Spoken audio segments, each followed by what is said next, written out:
right now. It's spring break. Spring break. Yeah. I don't know what's spring break. I just work. I don't have to work, and I don't know what spring break is. It's 1 week where I don't have to fight my son to get up every day. Oh dear.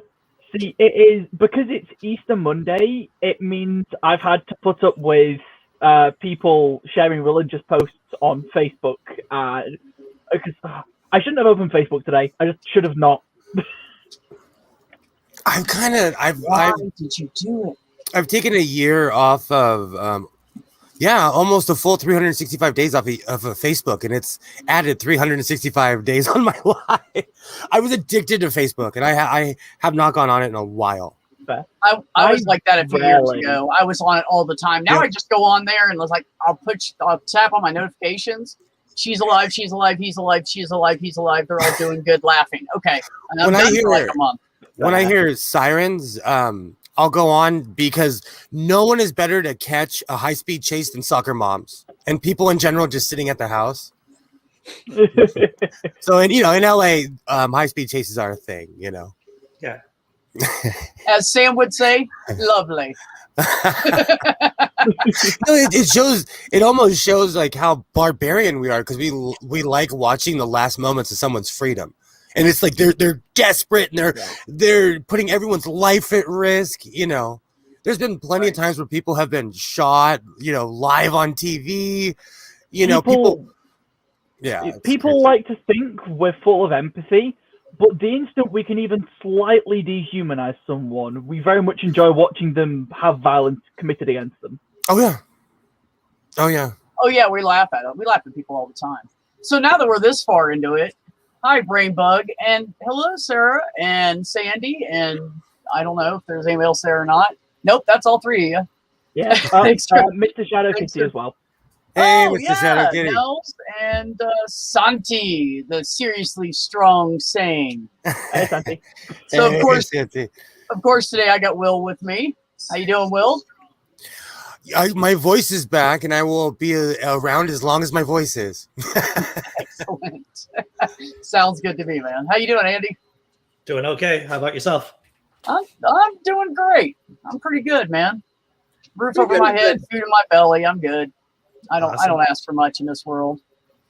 And so for anybody who doesn't know, that's Andy from Laughing in Disbelief. He's got his own channel, just like the other two do. And he does morning streams and after party, 9 a.m. and 10 a.m.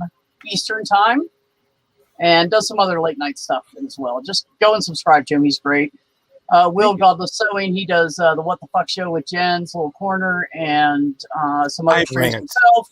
And He rants, but he's intelligent rant, and he shuts up when he's told to. So we love him anyway. So go subscribe to him. And then we have Sam Chaos. How you doing, Sam? Doing pretty good. Finally got these back, so I don't have to have my bloody cabled headphones. Oh, yeah. See, I bought these, and I thought they were wireless. And then I got them home, and I was going to stream in an hour, so I just went and pulled them out of the box. But I'll probably spoil myself with some wireless ones soon. That's right, Sarah. This is fake. I have a green screen, and I try to get as much mileage as I can out of it, since I am in my bedroom, and no one wants to see my bedroom.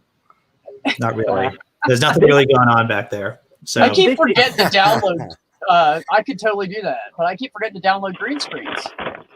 That's the one thing I don't I own. don't have to worry about cleaning up before my stream. Right? I have a green screen somewhere, or rather, my dad has one. I can probably steal if I try. You know what I did, Sam? I went to the dollar store and I got a green tablecloth. And now all I have to do is lay a towel on top of it and iron it, so it's all flat. It was $1. Wow, that's smart. Does it work? Yeah, anything that's green or blue will work. That's awesome. It's just long as it's in that color range of medium to light to not too light. What if they're hospital green? That should be fun. The key is to get a very, very smooth fabric when you're doing a green screen, because the more rough the threading is and the more meshy it is, the worse it'll come out. So you want a totally smooth surface if you can get it. I was thinking something about really buying tight one. woven or plastic. I mean, in fairness, I quite like my background because it's this just little corner, and if I move my head, I've got my jars, which I really like. Yeah. Somebody accused me of having a green screen, and I was like, no, that's my real hoarding back there. That's why I had my old setup with all the stuff that's over there. I'm like, no, I collected that stuff over 30 years. No, that's really my junk. That's real America. That's what you have. You got real America back there. He's got That's the sewing junk shop going on. I Instead of the library. I honestly feel like that because my parents were so much older, so I know a lot of older people, and they're like, it's a thing where people don't hoard anymore. People are much more minimalist, you know, because I buy rights to houses, I buy rights to lockers, and like I can always tell the age of the person when I walk in the house. I can tell, you know, if they're over a certain age, they're a hoarder. Sorry. You guys don't get to see the rest of my room, but I am a hoarder. I'm not a hoarder. I just live in a tiny home, and I need to stop and take time out of my life and like take a break one day and then build all my cabinets the next day. Every time I take a break, that's the only day I have to do anything. That's so what I'm going to do. This. If I do stuff, then I'm exhausted. If I don't, then I feel like I'm being lazy. So yeah, you are permanently busy, B. It's true. It's true. But I mean, I like that to a point, but I also want my time to sit and do absolutely nothing. You just described my afternoon. What you need is someone who's quite happy to drag you for coffee, and then both of you just sit there for a bit. Yeah. Yeah. I need a coffee buddy. It's true. You know, I miss going to Starbucks. That's so sad and yuppie of me, but it's been a year. I miss getting the rocket fuel. I have to make it at home now. It's cheating, though, because I bought an espresso machine, and I don't think I'll ever go back to Starbucks again. Because, you know, I pull my own ad shots. That's really, hey, Tobin, that's really what it was for. That's the only reason I would go to Starbucks. I would go to Starbucks because it really inspired me to do some writing on the blog, and because I write comedy, there's just always someone doing something sketchy or something crazy, and I found inspiration in that. So I agree because I journaled for too long, so I'd always go to a Starbucks. But as I got older, like if I'm not writing, I'm not going to go sit there. You know, it's one of those things. Fair. I would probably only ever go to a Starbucks if the person I'm with wants coffee, because the only coffee I will have is iced coffee, and even then it has to be from like very specific places, like the Tim Hortons a couple of towns over. Because we do have some Tim Hortons here. That's crazy. You know. Hey, you guys, Jenny's naked. Hey. Didn't know it was that kind of party. I didn't either. I put on clothes. Well, I put on some the clothes. waist up. No. Yeah, I was going to say, waist up, we're all clothes. Beneath that, I doubt any of us are. We're streamers. Hey, I'll tell you what. This is all green screen. Even the clothes are green screen. Great. I've seen that episode of Doctor Who. How you doing, Jenny? Jenny, you're muted. How are you? I'm all right. How are all you? Hi. Oh, we're great. Just, in here having a good old time. You lied. You're dressed. That's it. I'm ending the stream. Looks like right. Looks Sandy like Sandy said you've been naked all day. I want to know how Sandy knows that. I don't know what you've been streaming on. Is that why you came on smiling? Anyways. No, Superman's on. That's why I came on smiling. So I have this. You just reminded me. I watch Superman 3, I think it is, with Richard Pryor all the time because it just. I miss that era of goofy clothes and goofy people. I was on a call earlier with a bunch of like a family that my family's friends with down in Somerset. And then like my brother and my sister's girlfriend. It was just like a big group of us. And we were all just playing Among Us, fucking about. And there was this bit where for about half an hour, all that was done is ridiculous versions of the Titanic were played, including a deathcore version and a shitty flute version. Though I'll be honest, my favorite bit of that call was just where I came out to them all, told them what name I actually go by now, and they all just kind of went, "Oh," and they all kind of just went, "Oh, okay," and then referred to me as that for the rest of the call. That's a victory. Which I'm semi-surprised at, because being non-binary, I sort of followed a trope, and like the name I go by is a noun. Like, and I know it. yeah, you do. It throws some people. So I invited Jenny in today because she was talking about Arkansas. And I don't know anything that happened about it. So school us, Jenny. What's going on in Arkansas? Well, something amazing happened. The governor of Arkansas, who was an arch conservative, or at least seems to have been, Asa Hutchinson, excuse me, today vetoed the bill that the Arkansas legislature sent him that would basically ban treatment of transgender issues in children, and I think the way I read it, and adults.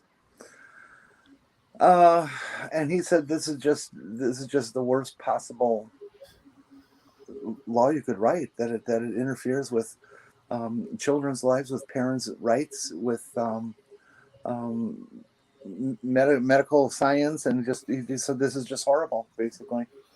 And so you're telling me that it's shocking that so someone in Arkansas said, "No, I'm killing this." Yep. So you're telling me that that mythical creature America still exists? That mythical land where people have rights? Maybe we'll see if the legislator can put together a veto, overturn the veto. I imagine they have that process. I'm going to enjoy this for 5 seconds.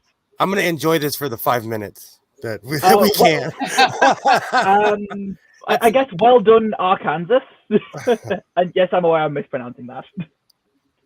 I said that until I was like 25. No judgment here. Sarah Marcy I say that all the time out of sarcasm. Sarah Marcy like makes an Knie or interesting comment. Is this the same? Is this the same law, the religious freedom law, where medical professionals in Arkansas will be able to refrain from giving care to people in the LGBTQ community based on like religious freedom or whatever? I'm not certain, to be honest, which law it was. Law 15. 15 something or other. Somebody looked that up. I'm sorry, I just don't remember the details. It would certainly be nice if that was true. Yeah, but I don't know. That's fair. Yeah, I just don't know. I'm sorry. Yeah, I wasn't aware there was a different law. It is a different law. Okay. So he signed a bad law, but he vetoed a worse law or a bad law too. So he signed a bad law and he vetoed a bad law. Better than just signing all of them that come past him. Oh, that's right. The religious thing he did. Yeah, I remember that now. Okay. Yeah, that was a couple of days ago too. Yeah. I wrote him a very nasty note after that one, I recall. And I to counter it today, I wrote him a very positive thank you note for doing the right thing. Sarah in the I'm writing that down in the chat mentioned that he's up for re-election, so she thought he was voting for votes as or that he vetoed for votes more than because he wants to be on the right side of things.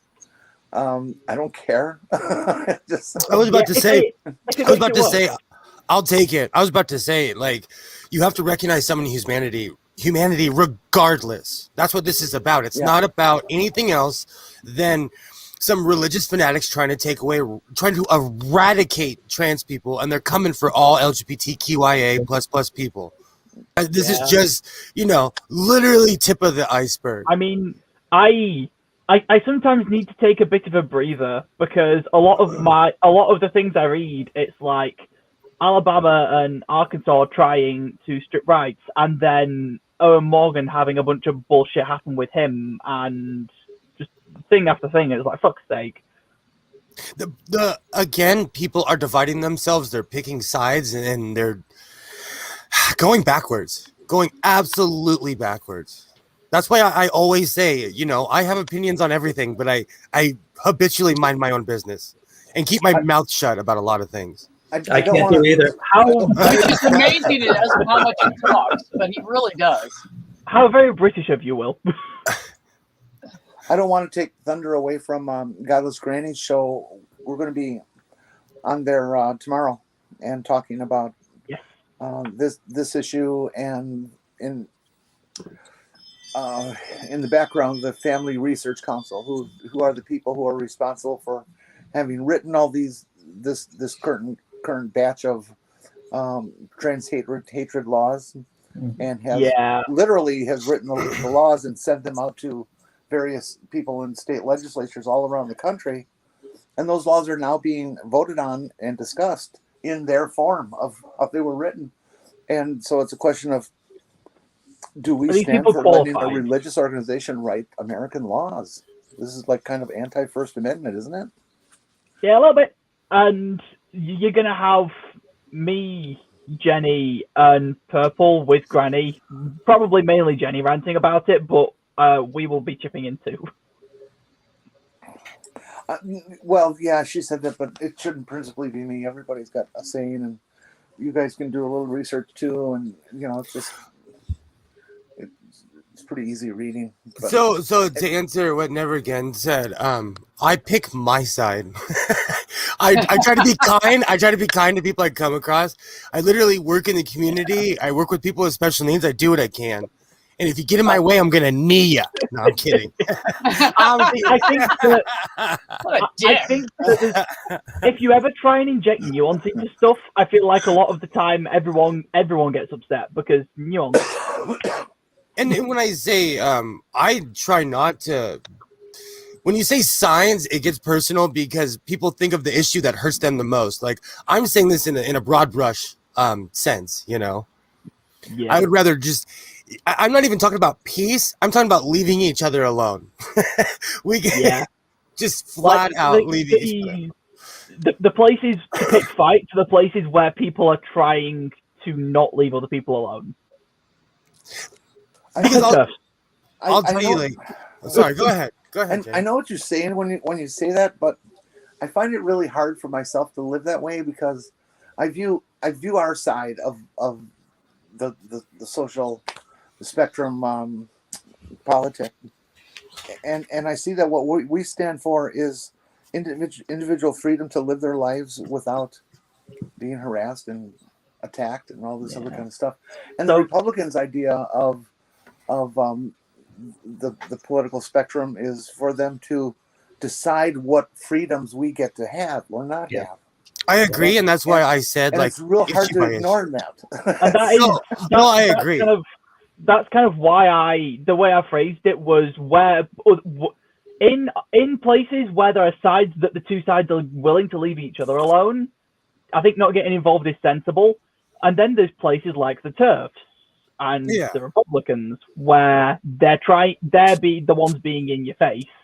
And you gotta say something. We can't allow to have green zones. We can't allow to have fundamentalists to have safe zones to metastasize their poison. That's just because we see what happens in other countries when that happens. We see what happens in this country when that happens. So just leaving them alone, it isn't like we're kicking down their doors or restricting law or passing restricting laws, but there has to be a confrontation. Otherwise, they're just going to keep doing what they're doing, which is anti-LGBTQ, anti-science. And so, I think the idea about letting them have green zones, I was talking about the individual. The corporation, like the people who are trying to take care of rights are completely different than the average Joe Schmo that goes to work every day. That was my whole thing was when I see someone on the street, I treat everybody the same. With semi-indifference, You know, Yeah. if I see a turf with a sign, or I'm one of those people, I can't even walk past a Hebrew Israelite without telling them their smock is terrible, and I have a sewing machine at my house and I can hook them up. And sometimes I'm like, I'll do it for free for half of you guys. If there's a difference between an individual and fighting for your cause, is what I'm trying to say. Okay. Because I believe in leaving people alone. But if you work for an organization that's coming after me, I'm going to come after you as well. Well, I will let every street pastor stop me when I go into town on purpose. But I won't stop a random Christian. Like, if they're looking for it, I'll have that conversation. Yeah. Right. And it's a thing. Like, I wear a lot of patches, and I always say, like, don't wear a patch you're not willing to fight over, because someone is going to say something stupid, or Yeah, I think it's taking going a on with bumper that. Is that sticker you have to be ready to go balls in, so to speak. If you're publicly stating that you're for a certain cause, you have to be willing to back that up. Yeah. Well, it's like taking a bumper sticker off your car that everybody hates and slapping on the back of your shirt. You're going to stir up somebody. Yeah. Now, here's a question. You can put bumper stickers on your own cars, and it's probably looked down on to take a bumper sticker off someone else's car. But what if you put a bumper sticker on someone else's car? I've Like done to that. cover up their stupid bumper sticker. So what if you took a pride sticker and put it over someone's cross bumper sticker? So you're literally describing what people in West Hollywood do when they see Trump stickers. So People do that already, Sam. People do that in the U.S. already. In the major, they'll see like a Jesus Christ sticker or something. They'll slap like a pride sticker or a secular sticker, or some people just put plain black ones on it. Bumper stickers here are really uncommon, except for Christian ones. And you just brought up another point. After every Pride Festival, after every Rose Parade, after every football game or baseball game in LA, we have the evangelicals that come out in English, Spanish, and Korean and yell at people. And they literally just yell at people. And these are people having a good time who probably believe in the same stuff that half of these people are spouting, Right. You totally reminded me, especially at Pride, the cops have to protect them because they'll probably get beat up if the cops weren't there. I personally would never, ever even taint my paint job with a bumper sticker. See, I feel like a lot of those type of people, the sort of thing I would want to do with them, rather than something outright violent, is like put an additional couple of bike locks on their bike. My thing is, why do you follow? Like, these people follow all Pride events. They follow all, like, anything that has to do with Democrats. Like, just admit who you are. We love you. I'll give you. Well, I won't hug anybody anymore, but we have cake. I'll make you a cake, and I'll stand 6 feet back. Let them eat cake. Yeah, come to the dark side. Welcome to the club. We have T-shirts. Yeah, we have T-shirts. There's a card. It's your club card. Because And the first time you say "I love God," you're out, dude. Yeah. We have spare seats. I think there's a few spares you can probably pinch over near the gay agenda table. I love saying the gay table. Yeah, I sit at the gay table.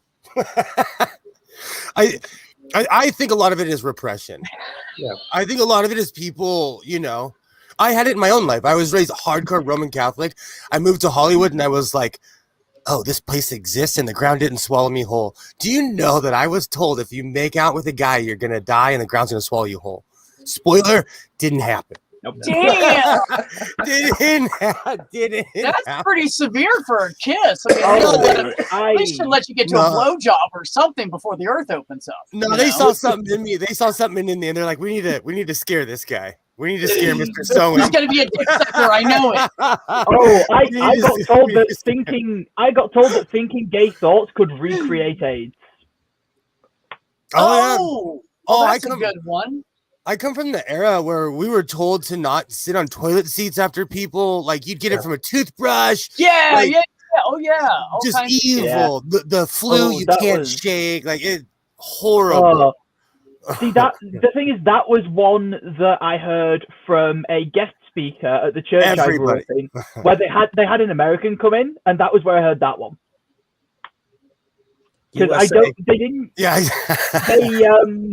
They had a concerning amount of evangelical, like American preachers in the church I grew up in. Worth it, Maya. Worth it. I love you, Maya. Worth it. Did you miss that? Oh, you'll like that, Jenny. Read it. And I was raised Catholic, and this is no secret. Half the people in charge of the youth group were homosexual. You know. If I was Yeah. on death row and they asked me what I wanted to eat for my last, I would say my girlfriend. If you lived in Nevada, they'd hook you up. I made a cheeky comment earlier that would piss a lot of people off. The fact that I made the cheeky comment. Well, I've already got a non-binary partner and a boyfriend. Just need a girlfriend to complete the set. Nice. What happened to love triangle? You already got that. You need a love square now? Come on, Sam. More of a rhombus than a square. Oh, okay. I can dig it.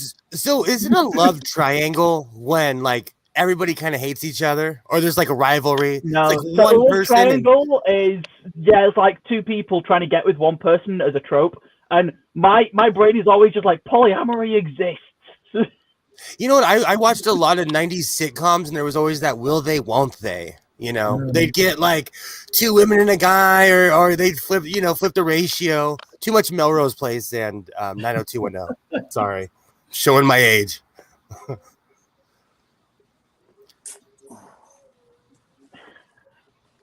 Did 90210 really kill the stream? I'm sorry. I apologize. Oh no, you're all good. I was just reading through the chat and my brain kind of shut off from speaking to people for a minute because sometimes I can multitask doing 9 things and sometimes I have to do one thing at once. So if it Yeah, I makes got anybody, into that one thing at once thing just now. And I'm only typing one sentence, but apparently my fingers aren't working. I had to go recorrect the whole thing. and so if it makes anyone feel better, the Catholic Church is just as repressive. They just talk about it at home instead of yelling at you on a street corner, and at home, Right. and at church. Right. You'll get yelled at home. And as you walk by an abortion clinic, or if you sneeze, or if you So come out of a place that looks sketchy for massages, or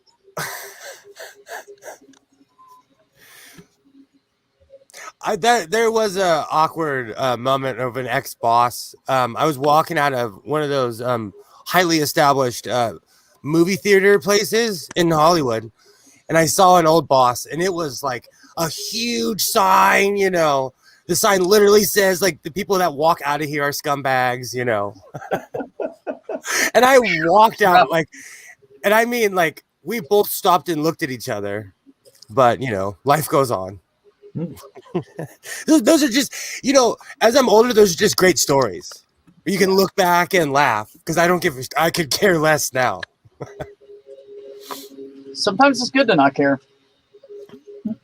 Well, you can't punish yourself over like, you know, awkward moments. There's so much other better stuff to hate yourself over. Oh yeah, we all have way worse than that every day. Why dwell on the little stuff? Just go big or go home.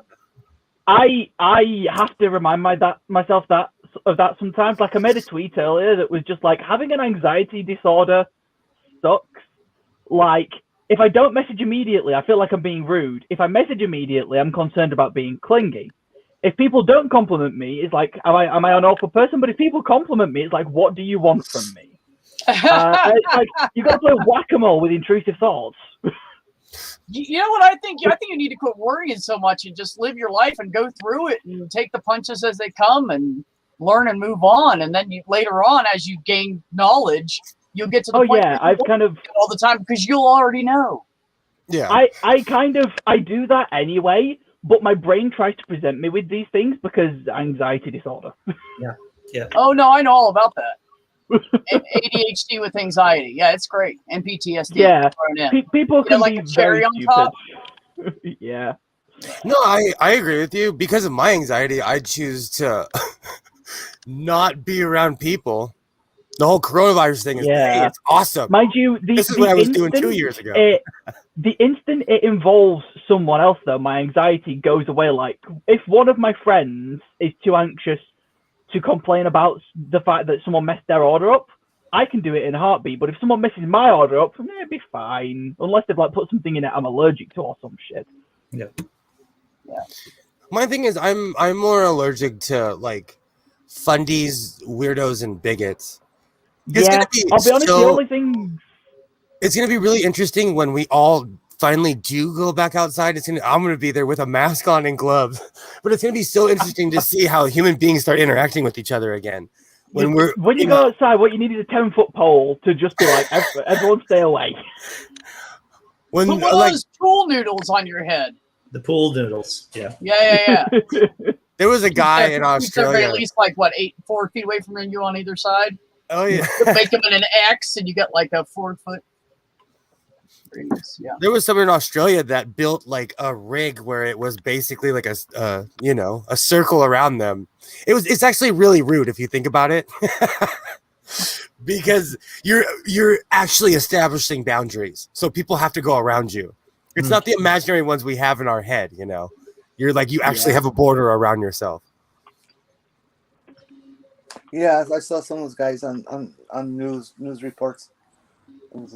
And it's funny at first. I took it as a joke.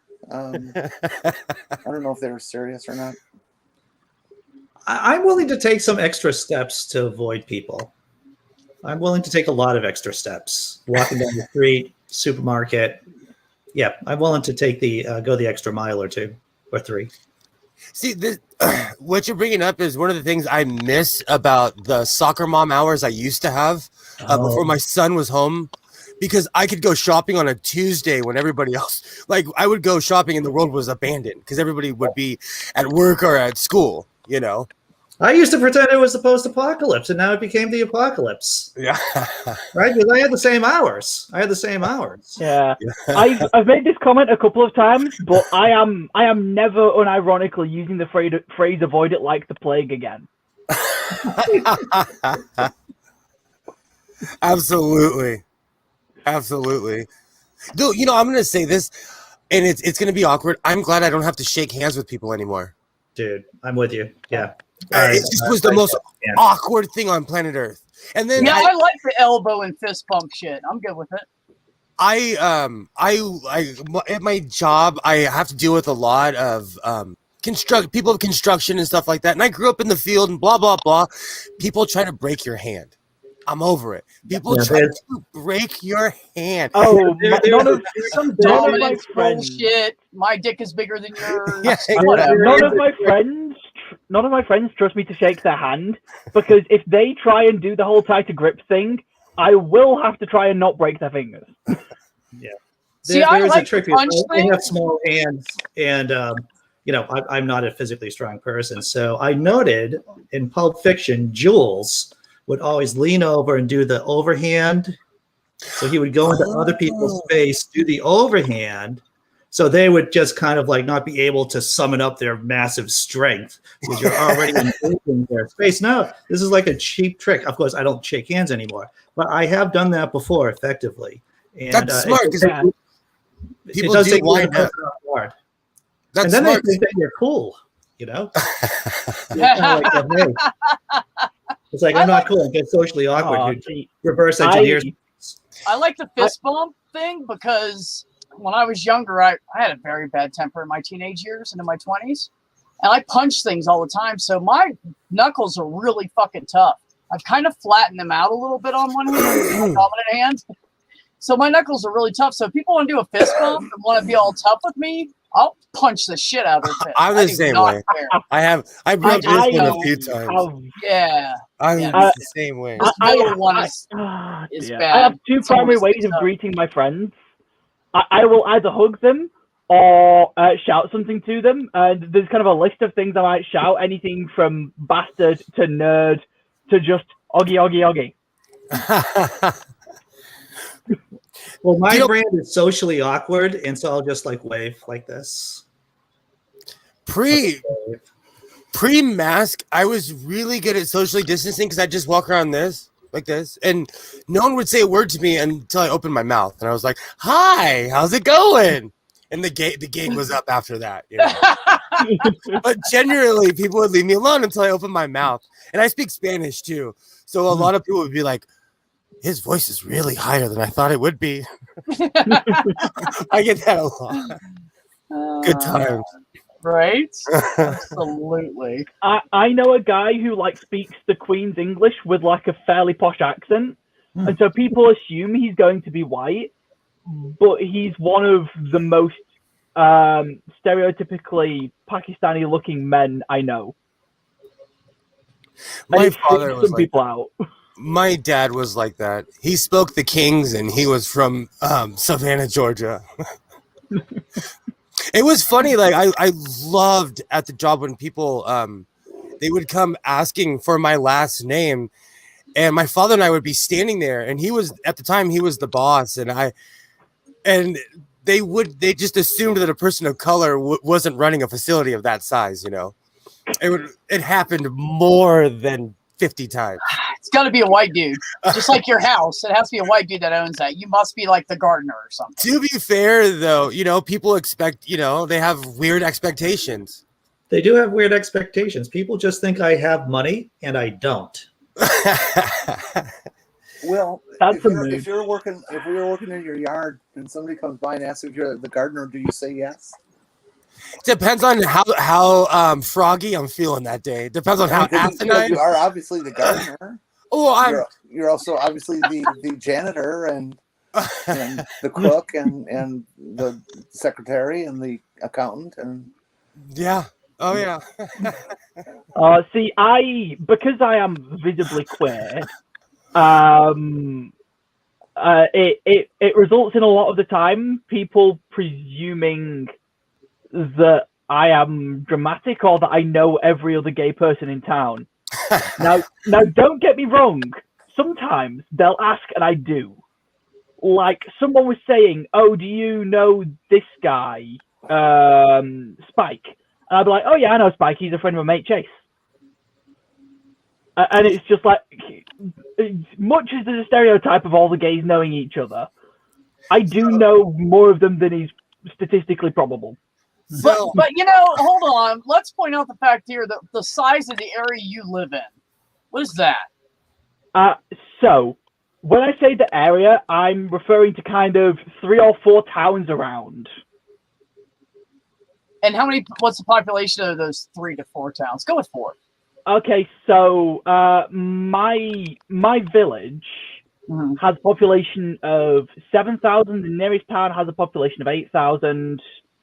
There's another village nearby with a population of 4,000. There's a population of, I think, 18,000 over in another town nearby. I'm sorry, they're making my case for me, right? Well, it's not a lot of people in that area. You're bound to know a couple of them. My God, I would hope so. I'm sure Jenny's tired of hearing this. In LA County, there's 10 million people, and that's the people that we've counted.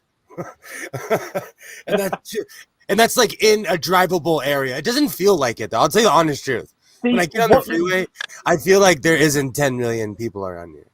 The other thing is that I will occasionally recognize people going into Manchester, and Manchester is fairly big, and that's the bit where it's a bit more, do all the gays just know each other? Fair enough. I've had people say to me, I had this person say to me, "You remind me so much of this chick in California." Now, mind you, I'm in Ohio, right? And I was like, "Really? Yeah, she works in a warehouse just like you do." "Oh, really?" Yeah, she does this just like you do." "Oh, really? Do you know her?" What the fuck? I mean, I don't know. I might have bumped into her at some point in my trucking career of 8.5 years over the road years ago. I don't know. My absolute favorite Here's is a picture of her. Oh, thanks. That helped. Oh, dear. See, when Americans assume I know every other British person, that's my favorite. No, Did you know Margaret Thatcher? Okay, so no, let's be real. I've been to your island. I expect you guys to know everybody. It's tiny compared to most places. See, the thing is that we have a really fucking high population density. So despite the fact it's about as big as I think Louisiana, we've got a population of 65 million. Yeah. That's like when I went to New York, and I was like, okay, this is New York, because it was just people everywhere. Yeah. And then my friend was like, "No, this is the Bronx." I'm kidding. I'm quoting a song. Infuriating to me. I'm so glad I'm out of a big city. I'm on the outskirts, and I see it's different because I am like super middle class. So I get in my truck, and I could go drive in the mountains or in the woods, or I could get in my truck and go straight into the city. So it's a weird advantage. I feel sorry for people who are stuck in the city. That's how I feel, man. I'm probably, once you hit the base of Santa Fe before it turns into like county roads and the highway and shit. I live like 8-10 miles south of there, southeast of there. So I'm close to the town where I can just go in whenever I want. It takes anywhere from 15 minutes to 35 if I'm going all the way on the other side. But I can also go south of where I'm at by 30 minutes and be in the fucking mountains. So because I Did you moved, just say you were in Ohio? I used to live in Ohio, yeah. I'm very Before I moved happy out to here. be trapped in my liberal bastion. I have to tell you, if I'm going to make a confession right now. what's that? I'm happy to be trapped in my liberal bastion. So what do you live in, like the little kids playing everywhere kind of neighborhood, or? It is, well, you know, I live in Somerville, which is right next door to Cambridge, in Boston, you know, right by Boston. And so it is probably one of the most liberal places that you can find in the country, besides maybe Berkeley, San Francisco. And That would be nice. Yeah. Oh my God, yes. My area is really weird in that my area is conservative, as in UK conservative, but votes Labour, which is our left party. But all of the people around me, bar like my immediate family, are Tories, conservatives, and I grew up in a church that was very, very strongly socially conservative, to like the point of ranting and raving about how you should literally run screaming away from gay people. Yes, you should. If you're an asshole, do that. I don't want you anywhere around me. Go ahead. I knew someone from Saugus, Massachusetts, and they were yeah, that's right up the road. Sure. Their family was conservative. She brought me home, and they were a little shocked. They were a little shocked. Why, Will? Let's just say they were hoping I was Sicilian. Someone literally said it in Italian as I walked in, and they figured out I wasn't in like 2 seconds. You should have really freaked him out and said you were from Saudi Arabia or Iran. So a while ago, they would have been like, I don't think you wanted to get shot. I dated a woman who was Bengali a long time ago, and she had very controlling parents. And I asked her one day, I said, how am I able to walk in your house? And she looked at me and she's like, you look like us. They just assume you're one of us. Hey, close enough. Close enough, you know. But religion is insane. No, you know what, though? In the atheist community, we do the same thing, no?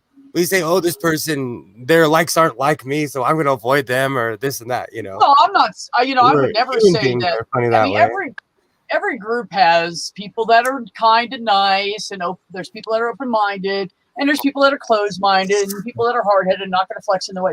That's every group. I don't give a fuck what kind they are. I don't care if they're religious or non-religious or pagan or a witch, or I don't give a shit. Everybody has a group like that. I've noticed that most kind of groups, when they get big enough, have a few people who no one really seems to dislike, like Neil. Oh yeah, well you'll have that. I'm sure somebody hates Neil. I'm sure somebody hates me and hates Will and hates you. I was going to say not everybody's everybody's cup of tea, and that's okay. But it goes right back to equality. It doesn't matter whether it's your cup of tea or not. Just don't marry and hang out with those people. I call them my fans. It's more of a thing of I've never heard someone say a bad word about Neil and mean it. You were telling me a bit about Neil, and I think they're an asshole. I just wanted you to hear that, so somebody has said something bad. You should put it on Twitter. We're all bored. Go start some Twitter drama. Hi, Dave. Hey, Dave. Hey. Cadence. I hate B. I'm just here to see her cat occasionally. You're here for my pussy cats? Right. Okay. Rock on. They'll pop up eventually. Just hang out for another hour or two. Anywho. That's that shit. Yeah, there's no such thing as like a great society where everybody's perfect. That's fucking impossible. And You have to like designate each country for something. Like transgender people here that are all like cool and not assholes, and then asshole transgender people over here, and then gay nice people here, gay assholes. Like, how are you going to do that? So eventually we would all build ships and try to kill each other. It's proven. It's human nature. Even if we all separated, even if we went to different planets, our ancestors would come back and try to avenge some lie we told them. No matter, it's weird. Sandy, we're talking about Neil, the 604 atheist. That Neil. Just so you know. I find it ironic. I've found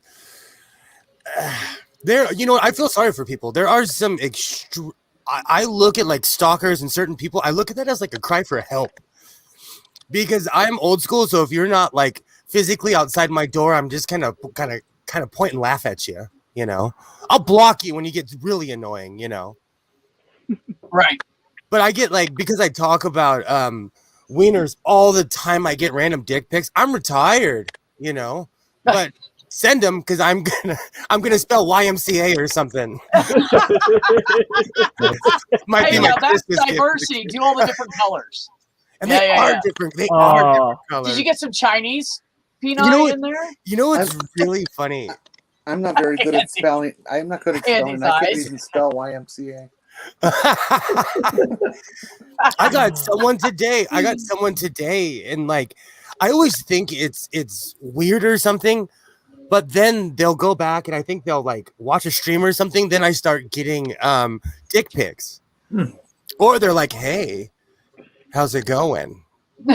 You're a hoe. You're a hoe on stream. Are you a hoe in real life?" I guess I need to be trying to be more of a hoe. No lesbians like contact me on anything. This People is bullshit, man. People take liberties. People See, take- I'm half of the mind. I'm glad I've never gotten any of that bullshit, like as a demisexual person.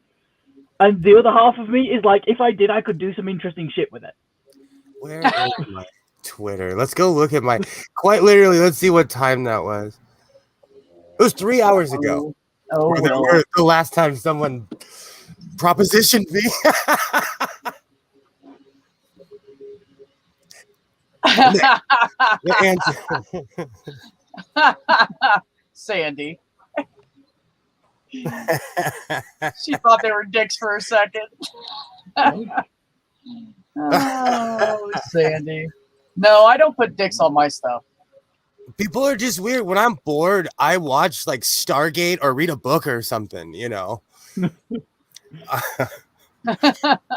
went and bought. I have hockey gear, and I started playing again just to guilt myself to get out and be active, because I'm of that age where working out is more about trying not to die and less about looking good. Yeah, that's kind of where I am. I need to start going to the gym. Like, I could use the gym at work after hours if I wanted to, because I'm the one who sanitizes it. So I can totally do that. I don't even have to pay for it. And I'm like, yeah.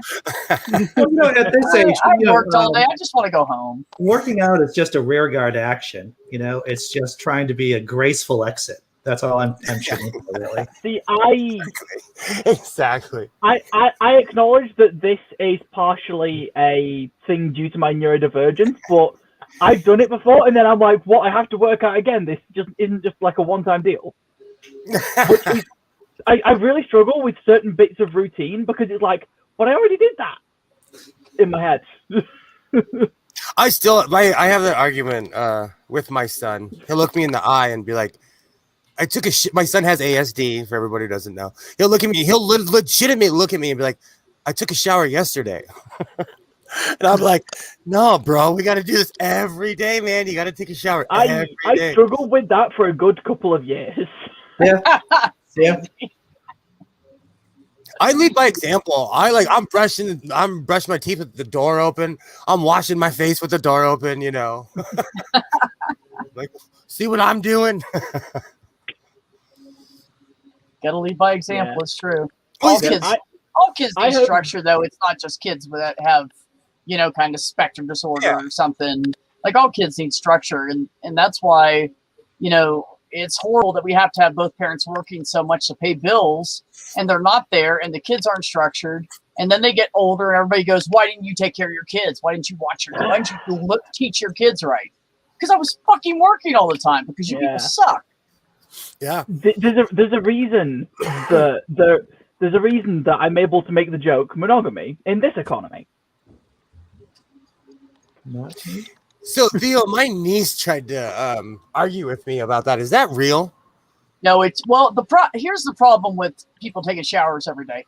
All the detergents and shit they put in our body wash it's just bad for our skin. It dries it out, it makes you age quicker and all that shit. So it's good to have a little bit of oil on your skin. Yeah. A little bit. And the key is to get all natural. Like the body wash I use, it doesn't suds up. It cleans me good, but it doesn't suds up. It's got lemon in it, so it's got like natural cleansers in it. That stuff it's the bomb, man, and it doesn't dry because I get dry really easily. My skin gets very dry, like my back and my arms, and I live in the high desert, so it's worse here, but it's your body wants to have oil on it so badly it makes its own. Yeah, exactly. If you look with like a microscope or something at your fingerprints, in between the ridges in the valleys, there are little holes that are basically sebaceous glands that all they do is produce oil. Yeah, and honestly, with the dry skin thing, I really feel you there. I've got eczema, so like I have to be careful what shower stuff I use. Yeah, I can't use that. Sorry, Maya. I know. Why? I fucking love her. I'm from the same school. I'm sorry. If you live with me, you gotta take a shower every day. Yeah, bitch. You better go. You want what? You want what? You better wash that ass. And your mouth can't smell bad. My general rule is because depression. I'll take a shower the days I have the energy. Yeah. Well. I mean, yeah, it won't kill you. I mean, I don't take a shower every day. I live in a tiny house, and I shower like at my landlord's, or I shower at work, or whatever. I take a shower like pretty much every other day, and my skin feels better now than it has in a long time. Like right now, my son is on spring break, so like, we'll be living like pirates for a week. I'm gonna watch hockey and fall asleep on the couch 2 hours from now, 2-3 hours from now. I'll now wake up at like 5 and take a shower. Well, yeah, Theo, because if you get sweaty and don't take a shower, that salt sits on your skin. Yeah, that's and that's another thing. Like when I'm at the ranch and I'm wearing coveralls, and at my job we have to wear long sleeve depending on what I'm doing. And so when it's 105 outside and you're wearing long sleeve, you reek when you come home. You absolutely reek. There's no such thing as deodorant strong enough to stop that shit. When I quit smoking, I was appalled on when I quit smoking nicotine 3 years ago, I was appalled on how bad we smell. I didn't know. I started smoking at like 15, 16, So if you take the bus at 5 o'clock in the afternoon, you'll figure out pretty fast that people smell. Yeah. So ever since I quit smoking, like I leave my boots outside, I leave my coveralls outside, I wash everything, I strip in the garage and wash everything. See, I used to have a routine of bathing every morning, which was great, except on Saturdays when I did park run and did a 5K run. And then had to just wash again. Oh yeah, I bet. Yeah. I like it when they have to take a shower twice a day. I feel like it's a luxury. I think that it was a luxury, but it fucks with my skin. And so my routine was just go for a run, have a quick wash, have a bacon and egg sandwich. Oh great! Now I want a bacon and egg sandwich. I was about to say. Man. Which is literally what I had for breakfast because I was feeling unimaginative today. Cadence, I've been looking for a work-at-home job, but before all this started, I didn't have any like call center experience. What the Hmm. fuck does that matter? You're not at a call center. You're using your own computer at home with their software. But yeah, so That's awful. 27 plus years of customer service experience apparently is not enough. That's awful. Hi, brother. So you're considered not qualified because you don't have any over the phone experience? Yeah, besides the common answering of the work phone. Yeah, they want like call center experience. So real life experience doesn't matter anymore. Yeah. Yeah, yeah. Oh, there you go, Cadence. You can leave after There you this. I got a cat. I've had like I must be like 8 now YouTube ads today of people going, here's how you can work from home, and it's like everyone's doing that anyway. Yeah. Well, they Well, have you work can from home whether jobs or out not you're there. going to make money. It's something different, you know. I Well, mean, yeah. Some of them they don't want to pay enough for your time because you're at home, Yeah. and then some of them want sales experience. And I don't do sales, man. I can't sell something because there's nothing out there that I'm gonna be able to sell. Like working in a showroom or something that I can 100% say I would recommend this product, and I'm not Yeah. gonna lie to people. If somebody said to me, "What do you not like about this car?" I'd say, "Oh well, here you go, buddy." I'd be poor. here's the secret. Here's the pro tip to working at home: start a YouTube channel. That's what I'm working on. Andy. I'm slowly So- gonna integrating just streaming like 18 hours a day. That's what I'm gonna do. Yep. Just I live off it. sell a lot of in stuff about 10 online. years. I've actually I'm made sort of similar. Go ahead. I'm sort of similar to you, B, in I guess that regard, in that I cannot like do sales where I'm lying to people. So if I was in sales, it would have to be selling a product I'm genuinely interested in. Exactly what I'm saying. That's exactly what I mean. Something I would 100% back up. And if you find Like, me if that they- product, by God, I mean, there's nothing that I 100% Okay, love. so If they got I'm me to work, sales selling like board games and card games and shit in a heartbeat, Yeah. like Okay. I could do that. I Right, have yeah, a yeah. million. I have a million side hustles, and so I don't know. That's the key to working at home too. But I make money off of certain things. Like I buy lockers and stuff. But I have people who are willing to buy furniture or old clothes, and I have places to give stuff away. You know. Hmm. So take everything I say with a grain of salt. I have a Yes. place. I have a place to get rid of cars. You know. Yeah, Do just what to makes you clarify, Sandy, that was a lot of sarcasm there. That was a lot. We're That was There's a severe amount of like here. I'll help, Andy. They can see my hands better. outside of frame amount of sarcasm. That's Yeah. how much sarcasm that is. I always say don't take any medical advice or life advice from me. Yeah. Disclaimer. Yeah. If you do take medical advice from me, on your head be it.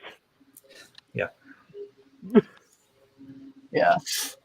No, I should say that at the beginning of these streams. Please do not take any advice on drugs, Anything. medical issues, car mechanics, except for Jenny, and general life decisions from any of us on this stream.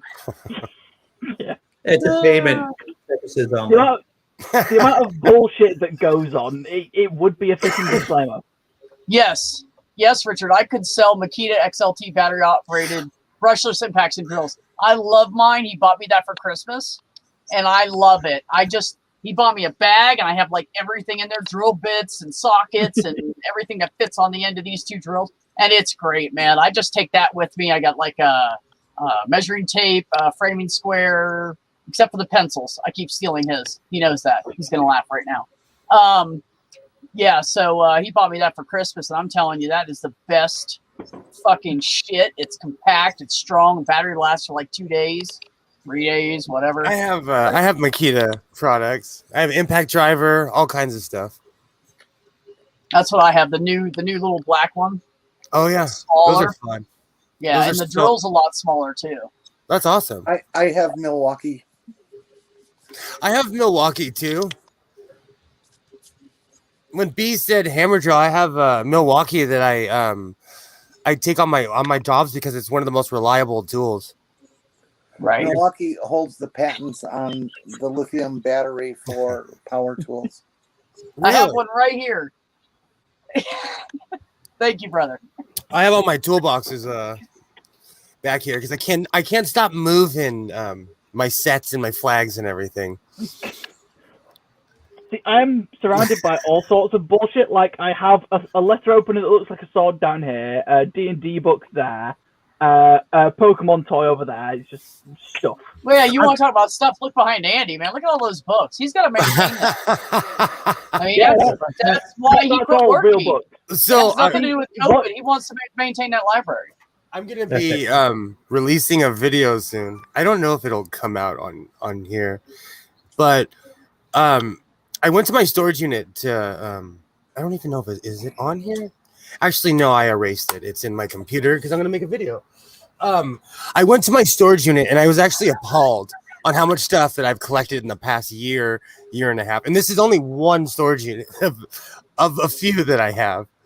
And I set up my tripod, I put my camera out, and I opened it up, and stuff started falling out, and it dawned on me, I'm a real life hoarder. So my video went from like, I'm gonna make a video about this, and I'm gonna do an intervention on myself. So now I've completely changed the concept of my video. Oh, we should do that. We should start a COVID intervention show where you self-intervention because nobody else can be around you. Yeah, we should do that. Be fun. You know what? You can do online intervention. You know what? Andy, I learned this from. Oh, go ahead. I'm sorry. Andy, something you should do is get a bookcase like the ones in your background, put it next to you such that it lines up, and then you can take books off the shelf and be like, no, it's real books. Mind blown. Spatial perception. Spatial perception is awesome. I learned something from my. I am going to have to run. Well, thanks for coming, Andy. I appreciate you, man. This has been a lot of fun. It always is fun when I'm able to show up and try to contribute. At least I try to contribute. I mean, whatever I try to do. Yeah, well, sometimes I just sit here and let them go and don't say shit for like an hour. It just depends on the stream. So it's okay. Right. Whatever you contribute, we appreciate. That's great. And thanks again. I will pop in sometime later on this week or next week. Yeah. Excellent. Thanks, Andy. All right.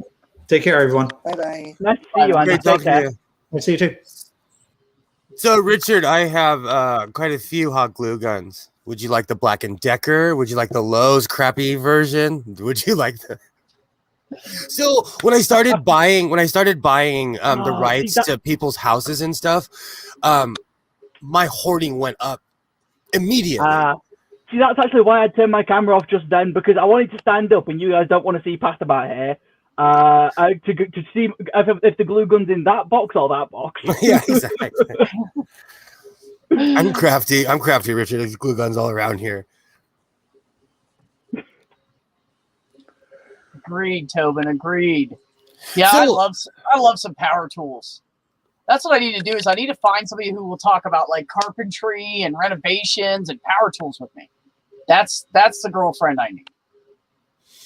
Well, I won't be your girlfriend, but I'll grab my laptop and I'll show you all the tools I have. Because on the other side of my computer wall, I have 1, 2, 3 rollaways, 2 double stacks, and a gang box with wheels on it. So if I come to visit you, can I have like an hour alone in your garage? And because he's way past, I have tools that say property of the United States Navy that were pilfered during the Vietnam War. And if you want for Richard in the chat, CD. Thank you, Sandy. I will take the power tool conversation. I appreciate that. Now I don't need a girlfriend. That's all I needed. I just need a good friend, and I just forgot that I had one sitting right there. Okay, but this is Randolph Horn. Power tools. I tell people, if you want to go to like Target or something and wander around, I'm not the one for you. But if you want to go to Home Depot with me and go look at power tools and play with the new ones, that's it right there. We'll be tighter. We'll be thick as thieves. I love hardware stores. Oh, me too. There's so much shit you can do in there. I like to go think of something I want to do and go wander around and try to find different pieces and parts that aren't built for that to create it myself so it'll be stronger and last longer. Yep. That's what I like to do. I do that with all kinds of stuff. I make my own camera mounts, and I'm looking at them like you guys can see them. Oh, they're lovely, Will. I like them. I have camera mounts because I have a 32-inch TV mounted above my head. I have this TV mounted behind here. I make my own camera mounts. You just can't mount them like you used to, so I make my own. I built this great tool out of the rollers that you have at the bottom of patio doors, aluminum patio doors. Mm-hmm. They're about 1.5 inches. Well, yeah, they're about 1.5 inches in diameter. Wow. 8mm hole. Uh-huh. And there's this tool that I needed to get to straighten brake lines. When you buy raw brake line, it's in a big coil, and you have to straighten it out of the coil to use it. But then it always has kinks and stuff, and it's not perfectly straight. So you take a tubing straightener, and you do the whole tube, 15, 20 feet worth of tube to make it razor straight. But they want like a couple $100 for this stupid tool. Yeah. And I took a good look at it, and I realized that it's really just a few rollers that are off center a little bit. I bought a couple chunks of aluminum and a few of the rollers, and just kind of put them together and made this great fucking tool for what it was cost about $30. Yeah, for the straightener. Yeah, that's great. Oh, yeah, my brother and I were to use too. Oh yeah, my brother and I were just talking about that. We just ran an AC line from an outside unit to the furnace, or to the furnace/AC unit inside. 8mm copper. Yes, it is, and it's thick and it's a pain in the ass, and you better roll it out just right, or it will kink. Damn right. And so my brother got fancy because he doesn't do anything half-assed. I told you guys that.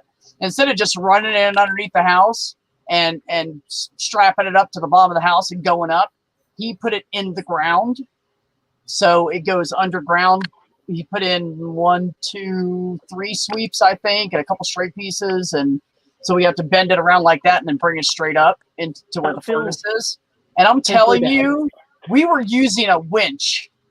And we had a 3.5-inch pipe or something like that. And we were using a winch to try to get it around those straps. Like, we couldn't get it through. We had to go get a winch. Wow. Yeah. That sounds very dramatic.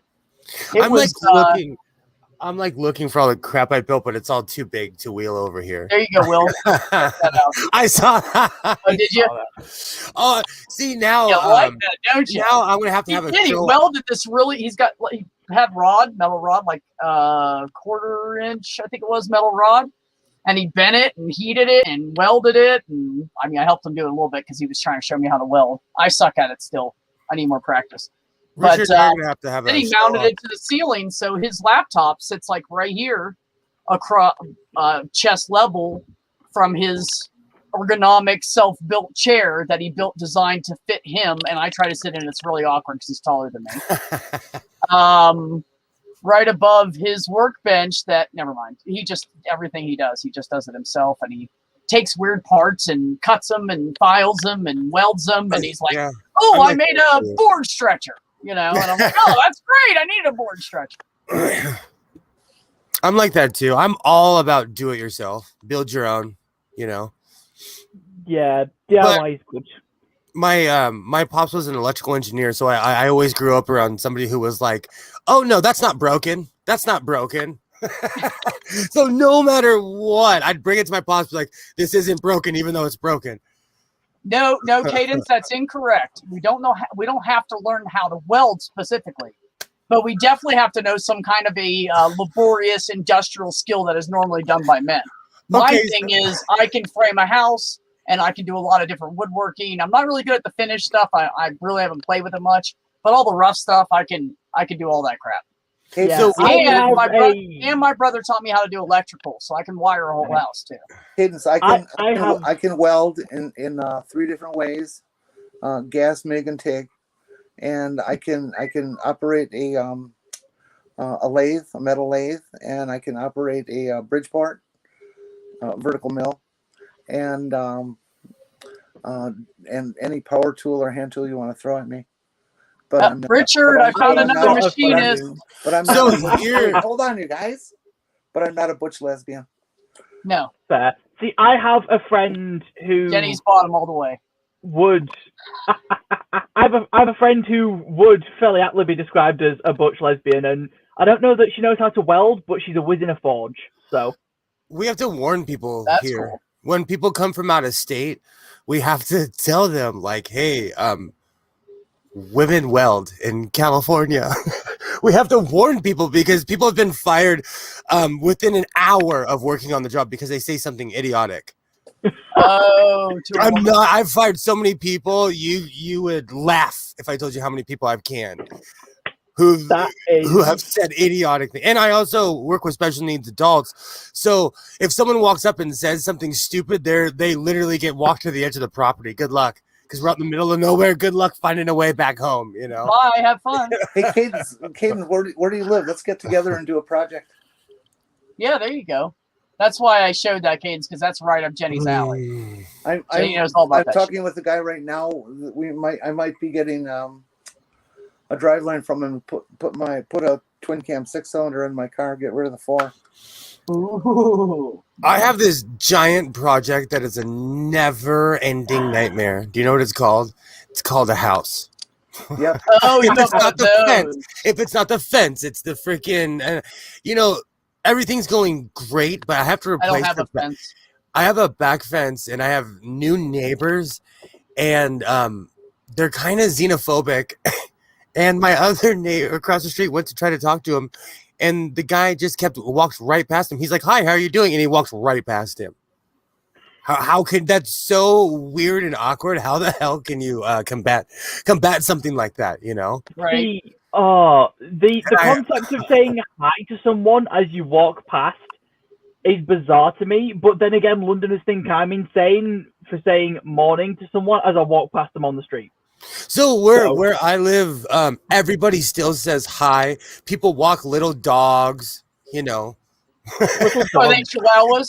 no. Yeah. A lot of them are people. chihuahuas, aren't they? I don't mind little The dogs, Southwest.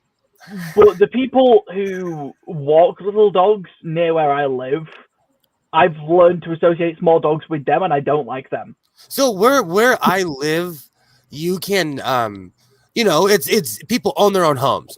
But the thing is, like, renters nowadays, we have laws against bigger dogs like Rottweilers and Doberman Pinschers, so you don't see them in the neighborhood anymore. And it's sad because, like, I always grew up with a dog that weighed as much as I did, you know. I was Right. large animals. Even when I was in high school, we had a dog, Cleophas, lived to be 19. Aw, He was that's half old he doggo. was the grandfather. He was half Rottweiler, half Doberman Pinscher. He was a beast. Oh wow, big doggo. Oh yeah, he was 120, 130 pounds. Right. lean and with a big fat face. See, if they didn't want to tear my head off, I would really want to pet a couple of the local Rottweilers at a farm near me. See, it depends. You have to like almost be raised around the animal, or the animal has to be acquainted with you because they protect everything around them.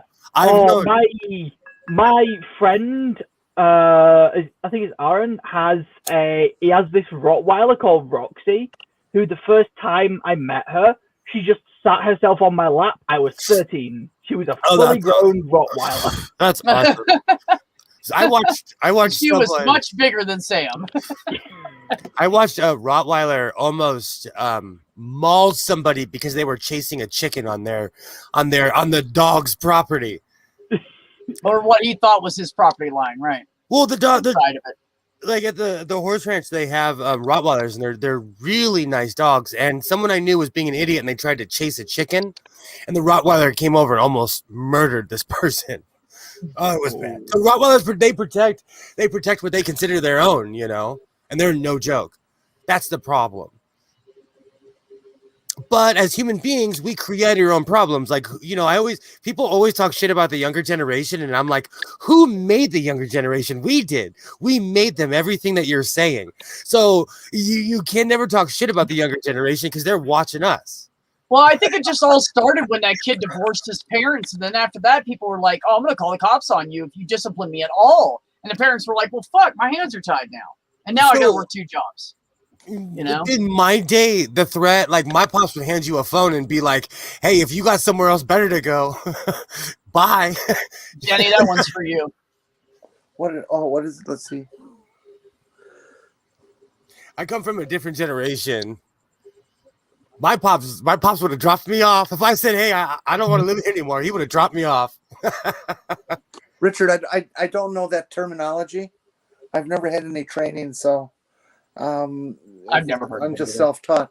And Build up a surface. I don't understand what that means.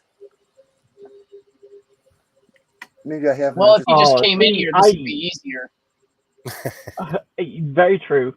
I'm really funny in that I have lots of ideas about how I'd parent, but I also think I'd be a bad parent, not because I wouldn't be able to manage a kid, but because I think I'd go, fuck it, because I was too tired to take them to school or whatever. Right. Right. Yeah, no, kids take a lot of work. They really do.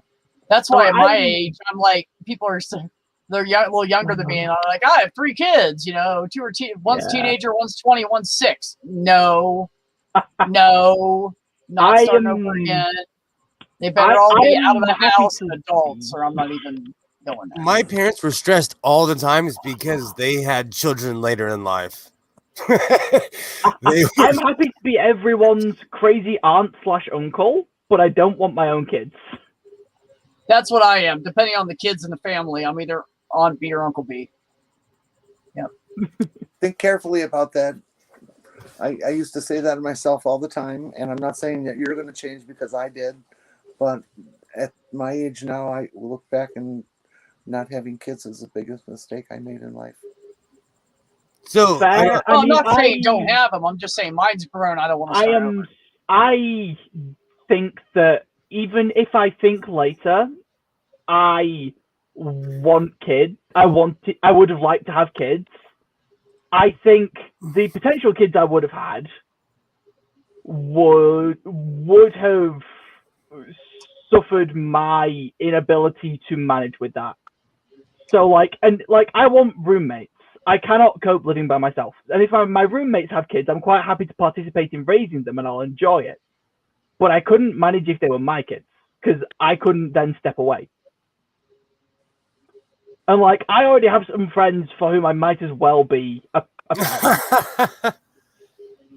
But I can step away from that if I need to. Oh, okay. No, Richard, I haven't done that. I have seen it done.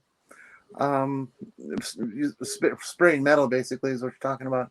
That's the term I would give to it. That's pretty cool. I have used oxyacetylene though to heat up cast iron and be able to weld like a hole punched in an engine block or something like that. Interesting. Yeah, I've never seen one of those used. Yeah, if you get that stuff cherry it'll take a weld. Harmonica man, kids are merciless little creatures. No, messy. Oh, messy little. I need to put my glasses on. I mean both. I'll both be right back. I gotta pee. Oh, I'm starting to show my age. And Cadence said it's Cadence, right? Yeah, Cadence. Yes. I'm almost 40 with no kids, not planning to. I like having money and privacy. Okay, so on the privacy part, I'm jealous. I'll be honest. I feel like the whole privacy thing is potentially also another factor for me because, I'm the oldest of 8 kids, and my mum used to be a babysitter. Not babysitter, childminder. Words. And before that, she used to run the region. She used to be the regional manager for the National Childcare Trust. So I've constantly, from the age I was 2, been surrounded by babies and then toddlers and then kids age 10. And I've had enough of that for a lifetime at this point. My sister said that because she raised my brothers and myself, and then she had 3 kids. Like Well, being the oldest of 8, because I have 7 younger siblings, I've sort of been expected to help take care of them. Right. Yeah, being the youngest of the kids because there were 6 of us that were raised together, and the oldest 2 are female, and they are 8 and 9 years older than me. They were like second and third mom to all of us. As soon as they were old enough, they were changing diapers and, feeding babies and doing all that kind of stuff, helping around the house. So I've done the whole singing a small baby to sleep and holding them because they were upset and the mum needs a break thing. Oh, I miss those days. Now my kid just talks shit to me. To answer what my privacy, I've heard of it. My kid asked me, "Why'd you lock the bathroom door?" I have no privacy. He wants to be able to talk to me at any moment, bust in the door. Oh, my dad has that issue in that, like, he can go outside for a smoke because he needs a break, and the kids will come out and pester him to like stop halfway through his cigarette and come inside to play with them. And like he'll be on the toilet and one of them will come knocking and demand that he go to the shop and stop what he's doing immediately. I'm in the middle of taking a shit, man. Leave me alone. See, there's something to be said about that. Like, I'm super nice dad. It was known in my house growing up that if I crossed my parents, you'd get your ass kicked. It was well known. So there was 100 things I never said to my dad. My dad was an old man, and I was still kind of scared of him. And he was like skinny old man. See, I'll be honest, I was never scared of like my parents or anything at all. But like I understood there were consequences to my actions, well and good. And so if I broke rules, I hid them from my mum and told my dad. That's pretty old school. See, my pops caught on after a while because he knew we were completely bullshitting him. Because my dad was a cool guy, so he'd always be like, "Yeah, don't get caught. Don't don't make so much attention at the cops so your mother gets involved." But after a while, he learned to say, "Go ask your mom." That's when we knew the golden era was over. Fun's over. Gotta ask mom. Well, he got tired of getting chewed out. You get cursed out by your wife enough. You get tired of it. My favorite summary I've ever been given is don't add to the population. Do not subtract from the population. Do not end up in hospital or prison. If you end up in jail, assert dominance quickly. That is just golden life advice right there. That is life advice. Jail, assert dominance quickly. That's like when I was younger, my dad told me don't meet a woman coming out of court, coming out of a clinic, anything with anonymous at the end. Yeah, or a bar. Yeah. Yeah. I made that mistake too many times. See, but then what are you left with? Somebody that has self-worth. Yeah, but where do you find those people is my point. They tell you where not to look. They don't tell you where to look. True. I sort of just make friends and end up dating them later. That's on it. Sometimes it's the only way you can do it. You have to. There's a vetting process to make sure they're not. It's the only way I can do it. Normally, I have to know someone for months before I'm even attracted to them. So I don't have an option. Yeah, Von Rec and I are going to meet each other at the library. Oh, see. That's where you probably see me. Oh, see, my non-binary partner, I actually met by us basically being really suspicious of each other for like 4 months straight, and like exchanging, like we just full on interrogated each other basically. And it was more of them interrogating me and me being like, okay, you've asked me this, you've asked me this, you've asked me this, you might be okay. Barnes & Noble, not a bad place to look for a date. But see, the thing is I quit reading books because they just put me to sleep. Okay, I just can't sit down and read a book. I'll just fall asleep. This has never been clear. Is Barnes & Noble like a really casual like coffee shop type place or a bookshop? It's a Okay. bookshop with a casual coffee shop in it. So Okay. here, the one in Santa Monica was the Kick It spot. I missed that place. I used It's to go like- there. Oh, it was awesome. It's like if you took a Starbucks that's like in a mall, like a big, like a Target or something, but instead of Target, it's just a library. So Mhm. they just have one in the corner, and you can go there and like get a coffee and walk around with it and look at books and sit down and peruse through them, and they don't say anything as long as you don't sit there and read the whole book. I used to go to one when I was in my 20s. There was an awesome one in Santa Monica. There you go, mice. Only See, people I coming out of wish places with we- incorporated on the sign are safe. They have a real job. Oh, But you I could wish still we get had the someplace alcoholic like- that works there. I mean, see, it's no safe place. Library, I you might get some I pedophile feel or like- something. The idea of like Barnes and Noble or something, I really like, but we don't have anything like that here. Like the closest place I'm aware of with something like that is like, trying to think where, Blackpool maybe.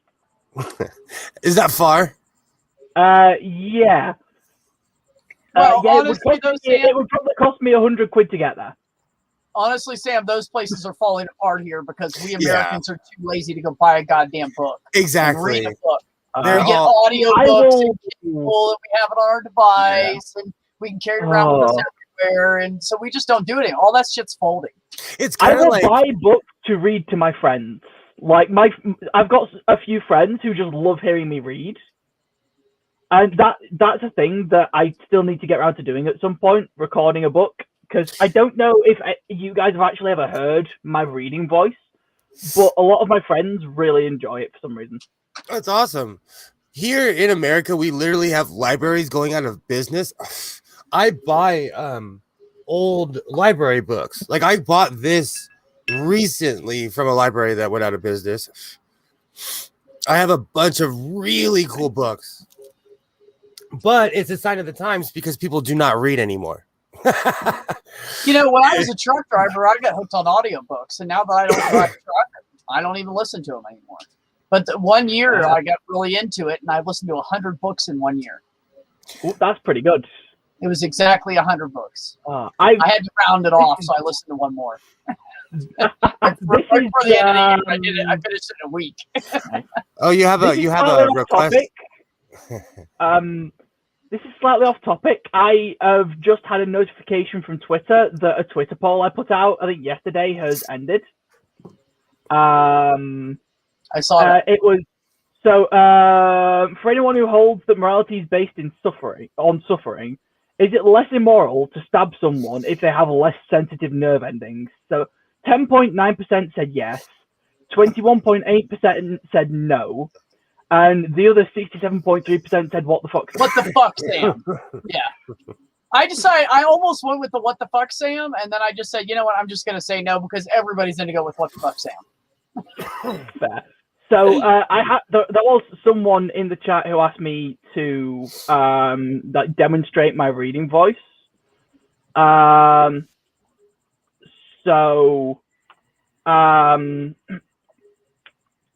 In a hole in a ground there lived a hobbit. Not a nasty, dirty, wet hole filled with the ends of worms and an oozy smell. Nor yet a dry, bare, sandy hole with nothing in it to sit down on or to eat. It was a hobbit hole, and that means comfort. Nice. Awesome. You read 5 to 6 books at a time? How do you keep track? Okay, so I do that kind of ADD style where I'm reading 3 right now, but it just depends on where it is in the house and where I pick it up. I found a book in the backyard that I forgot I left in there 2 days ago.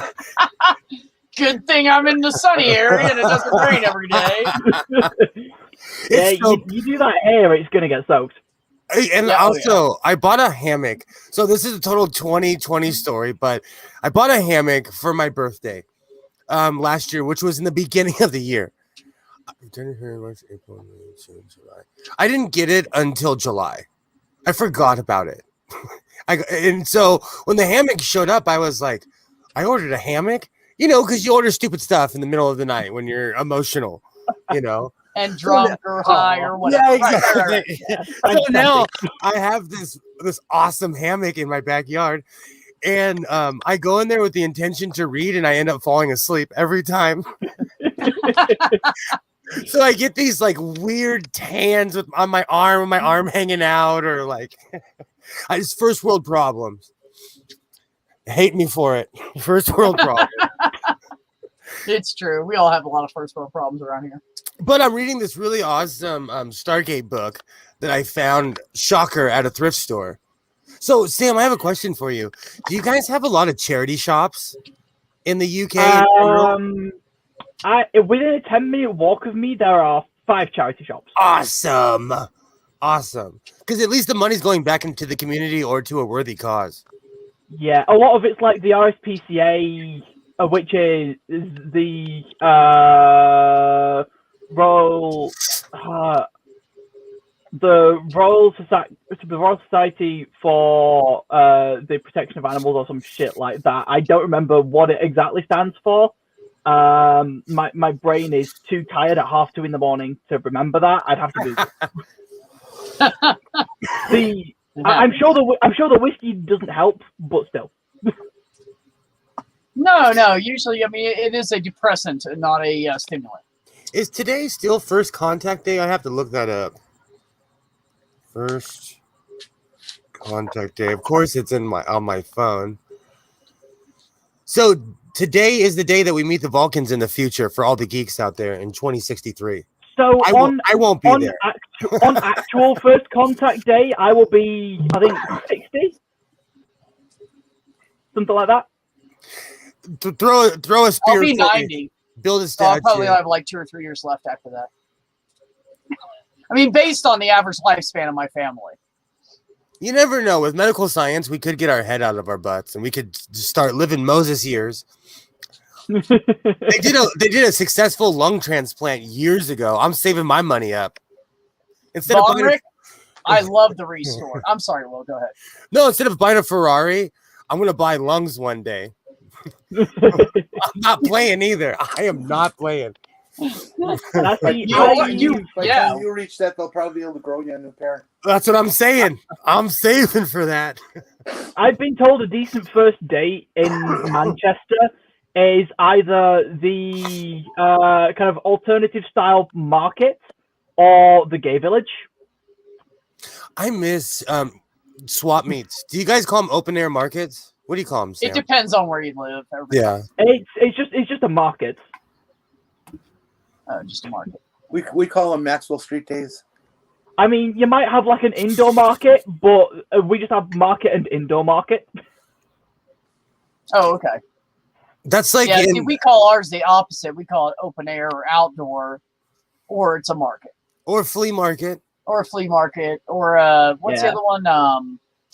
Swap meet? The antique markets, the swap meets, the computer shows, the gun shows. So the thing I don't like about flea markets is every time I go, when I get home, I'm itchy as fuck. See, there are they like really don't have fleas. We also have like car boot sales and stuff, but very few people actually go to them. I love I got this really bad habit on the weekends because I'm a degenerate gambler. So I would stop gambling. I would drive north instead of east because east is, I'm pointing the wrong direction. East is Vegas. And so I would drive north and I would just find really cool antique shops because Google is your friend when you're out in the middle of nowhere. Oh, yeah. Oh, dude. Me and my ex, we used to, I mean, that relationship ended badly, but we did have some fun. So we lived in Virginia. We'd go on the Civil War Trail. Oh, awesome. And we drive down some of it and then check out shit on the way and find like little mom and pop places and antique shops and old furniture stores. And we go in there and look around. There's this one guy, if you go from Virginia over the Chesapeake Bay into Maryland, he's up there on the left. He's probably still there. It's about 10 to 20 miles up from the bridge on the left-hand side, heading into Maryland, heading north. And we used to call him the Junk Man. But, man, he had so much stuff. It was cool. He had this big warehouse and a yard full of stuff. He had, like, everything from city red lights, red, yellow, green lights, to big pylons. I found this little photo album, and there was only a picture in the front of it. And there was nothing on the inside of it. And I was like, well, that's weird. So I started looking at it better, and there was a little flap to put the picture in, and behind that there was these papers stuffed in there, and it was, what do you call it? Jewish writing. What is that? Hebrew. Hebrew. Thank you. I don't know why I lost it, but it was Hebrew, and I took a picture of it and saved it, and then looked it up later, and it was Hebrew, and it was written in the late 30s or 40s or early 40s or something. I think it was 38 or 41, somewhere in that time frame. I can't remember exactly. And it had a date on it, but it was all written in Hebrew. And so I stuffed it back in there, and I hid it back inside of it. And I took up because I'm not a thief. I'm not gonna steal it. And I took it up to the guy and asked him how much for it. He goes, "Oh, that's Dr. So-and-so. He'll want that." And he took it and said, "It's not for sale." And I was like, son of a bitch. Because it was on sale. It was $3. I was like, "I'll give you $10 for it." And he's like, "Nah." And I'm like, "20? That's all I got." "No." All right. That's a shame. See, this I might know be it's probably some important shit from World War II. Yeah. It might be that this is my age rearing its ugly head again.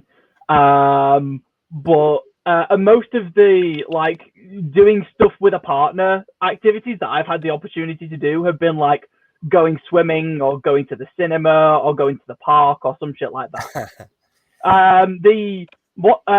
Probably one of my favorites was there's this little I'm trying to think of a better way to explain it than a miniature version of a theme park that kind of just pops up by the lake every year. That I took my best friend to back when we were dating. But it possibly should have been an indication that I was queer when my first date was 8 hours long.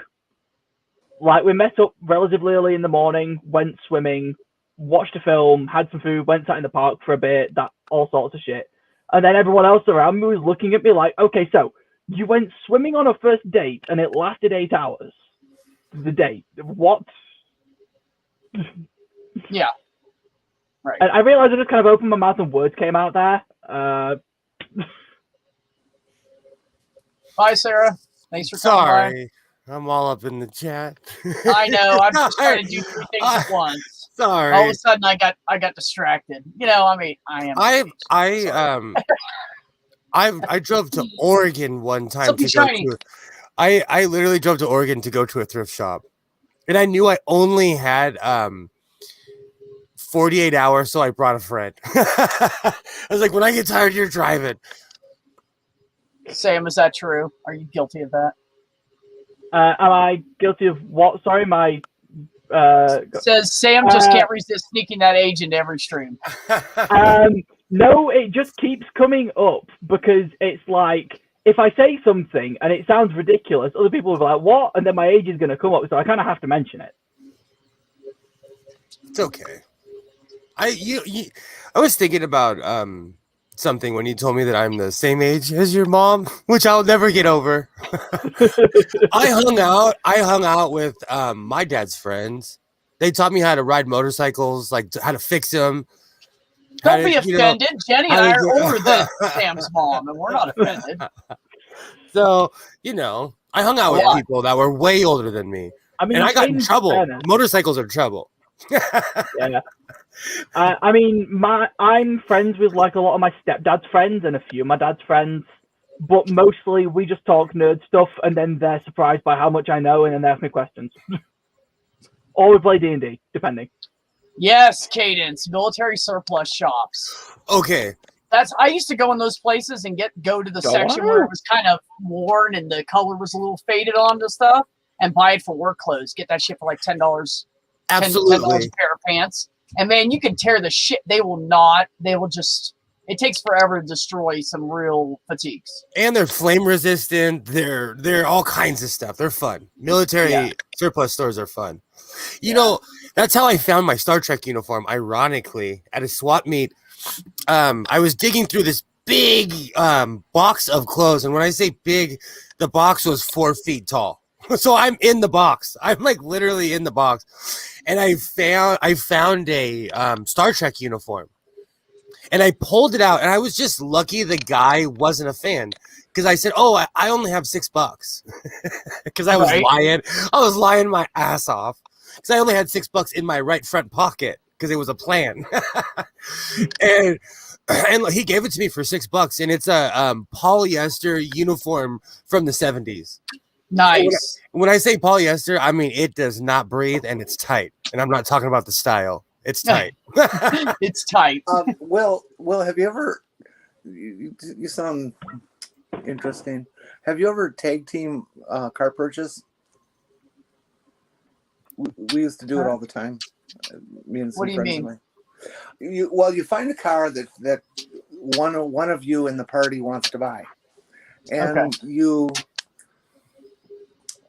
do things like make phone calls and talk to the seller and see what can they tell you about it and that kind of thing, and you get friendly with them on the phone, and then you go see the car at their place, on a day when they say, I'll be here Saturday, everybody can come see the car, Right. and you go there alone and you look at the car and you find everything that you can issue wise with it, just like you're really buying a car.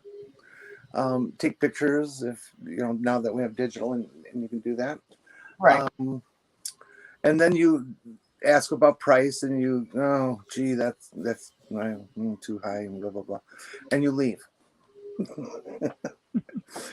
And a few hours later, one of the other people in your party does the same thing, and except that person, instead of looking and finding things, they seem to know what things are wrong with the car just by feel, and they can say, oh well, look at this is obviously an issue and that kind of stuff, and so they try to get the guy to drop the price further, Right. and surprisingly you'll find that they usually do drop it a bit. It works. One experience, somebody walked away and now this next person is trying to negotiate, and so they drop the price a little bit. And then you end up saying, no, that's too much, and you walk. And then the third party in the in the group, who's the actual legit buyer, goes now equipped with all the conversations before and all the information. And you usually, well, I shouldn't say usually, we frequently were able to get people down 30, 40, 50% in their asking. Nice. And Nice. if that sounds really creepy and bad out there in the chat, too bad. You just described that's business. Yeah, Yeah, That's that's everyday what life. I was gonna say, There are some situations where I'd say that's unethical, but there are other situations where I'd say the other person's probably asking for it. So as an American, I will tell you, I am ruthless when it comes to making money. I'm not going to shoot anybody or hurt anybody, but I will tell a fib if it's not going to kill anyone, in certain situations. So I would send 5 of my friends. Yes. Jur, don't worry about it. I'm sure it's not you. And I think it was coincidental. There was nothing. I thought she was kidding around. So I piss off don't worry everybody. about it. I piss off everybody. If she doesn't like you being here, she can move on. I don't care. I like you. But to answer your question, Jenny, hell yes. Hell yes. And also, because of my English and people, I don't know, my voice doesn't match my face. Let's just put it that way. I will call and arrange things before I show up. Because I will show up with my vest on, with my loud car or my big truck, and people judge me, So I'll set up deals before I get there. So yes, I do that in every way I possibly can because people jack up the price when they're scared or they're like, So yes, I do that. Oh yeah, my granddad got quoted 40 quid for something, and then when he got there, the guy tried to jack it up to 200 quid, and My granddad was in a set of circumstances where it had to be this guy. Right. You know, I wish I could pick up my computer and turn it around, but a long time ago, I've told this story 100 times, and my voice doesn't match my face either. See, Maya knows exactly what I'm talking about. I don't think that's true of either one of you, to be honest. No, I feel like both of you. Maybe I don't prejudge. I don't know. Maybe I'm just familiar with both of your voices and faces, but if I hear your voice, it doesn't mismatch with your face for me. I'm a bit shocking. People from school, I'll see them, like, you know, it's been 20 something years for us, and they're like, oh, you still talk like that? I've had more than one person, and they're not talking about the way I talk. It's the fact that my voice is exactly the same. You know, It's weird. It's just voices are one of those weird things. But back onto appearances, a long time ago, my pops, he wanted a Ford Flex. It reminded him of the old Woodies, or I don't know. I don't know what his motivation. I don't know what his motivation was. You know, so he goes to the bougie dealer out here in my town, and we look like hicks. We're wearing denim. I'm wearing a denim vest. He's wearing a denim jacket. I have a cowboy hat on. We look like hillbillies. No one will no one will even talk to us. And I'm like, I'm getting ready to get mad. And he grabs me and he's like, you know what? Come with me. We're going somewhere else. So we get on the freeway. We go to the other town over the hill. And long story short, my pops bought a car, $30,000 cash. I'd never, and I looked at him. I said, next time you have that much money on you, you tell me. But my whole point is you shouldn't judge people. You know, 'cause he looked like hicks. And he was this old man. His jaw was sunken in because he smoked every day. You know, he didn't care. You know, we looked like total hillbillies. But he was what they call a rich old man, you know. He had his shit together. And he wanted that stupid car. And it's literally sitting right there. I can look at. I can see it from here. Another technique you can use, folks, and Will, what you were saying earlier made me remember this one. Is when you go to buy a car or you're going to go to a rummage sale, have specific amounts of cash in specific pockets, and know how much is in each pocket and in each bundle, and so you can say things like, oh, I've only got $6. You know, I've only got $1,500 on me. Yep. Will you sell the car for that? You know, and if they won't, then you say, I could probably get $1,600 together or $1,700 together. Never mind the fact that when they agree to it, you whip it out of a different pocket. And you just lie. I think I can get that together. But if they see, if you can convince them that that's all you got, and it just, you're playing on human emotion when you're buying this kind of shit, and they're selling and you're buying, and you're both amateurs, and so, you know, there's no rules. Just do what you got to do. Yeah. Get the price you want. My granddad used to do something similar-ish. The answer. What he'd do was, like, he'd be speaking to someone and he'd say the price, that price is higher than such another place that he knows that he could just drive to, and the fuel would cost less. And the other person would usually lower it below that person, and then he'd call the other person anyway and tell them what this person was offering, and see if he could sort of play them off each other. Absolutely. But he'd do that for like buying coaches and shit, I think. When you say coaches, you mean cars, right? I mean like coaches as in that hold like 30 or 40 people. Okay. Like a bus. Like a small bus. Yeah. Okay. Yeah, so like if you take a Greyhound or some shit. Right. Hey, Purple. Hi, Purple. Because my granddad used to run a bus company and a coach company. Okay. And my granddad was also very good at going, oh, I know such a person that's higher up than you. I can always go speak to them if you prefer. Oh yeah. I'm a Karen. Full of I do range. that. Full of range, I'm a total Karen. Because I know the ropes. If someone doesn't give me what they want, I look at them. I'm like, I'm sorry. I'm just gonna go talk to your boss. See, the thing is that my granddad knew all of their bosses by name, and was like, I literally have his phone number here. Look. No, same here because like all the vendors in this town, they all kind of work the same properties. They work, they all work in LA, they all work in the Valley, they work together. Yeah. So, I totally know what you're saying. My granddad once just wrote a note for a couple, handed them it, and said, here is a note, tell the conductor to give this to the driver, and they'll just let you get away with not having a ticket. There you go. Here we have cops. Even in LA, they have turnstiles on the train.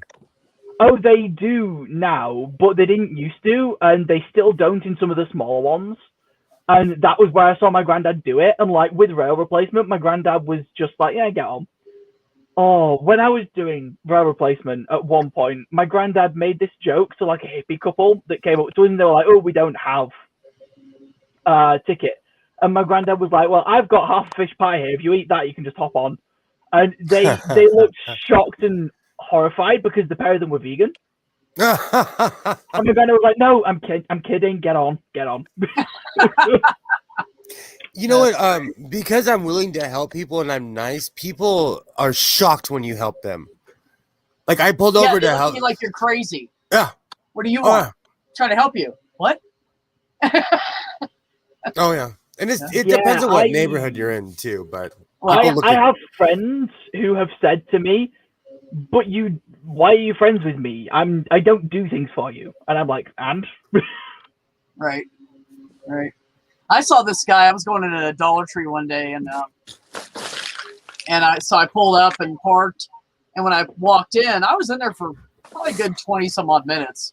But when I walked in, I saw this guy standing on a toolbox, and he had a screwdriver and a coat hanger, and he's trying to unlock his door.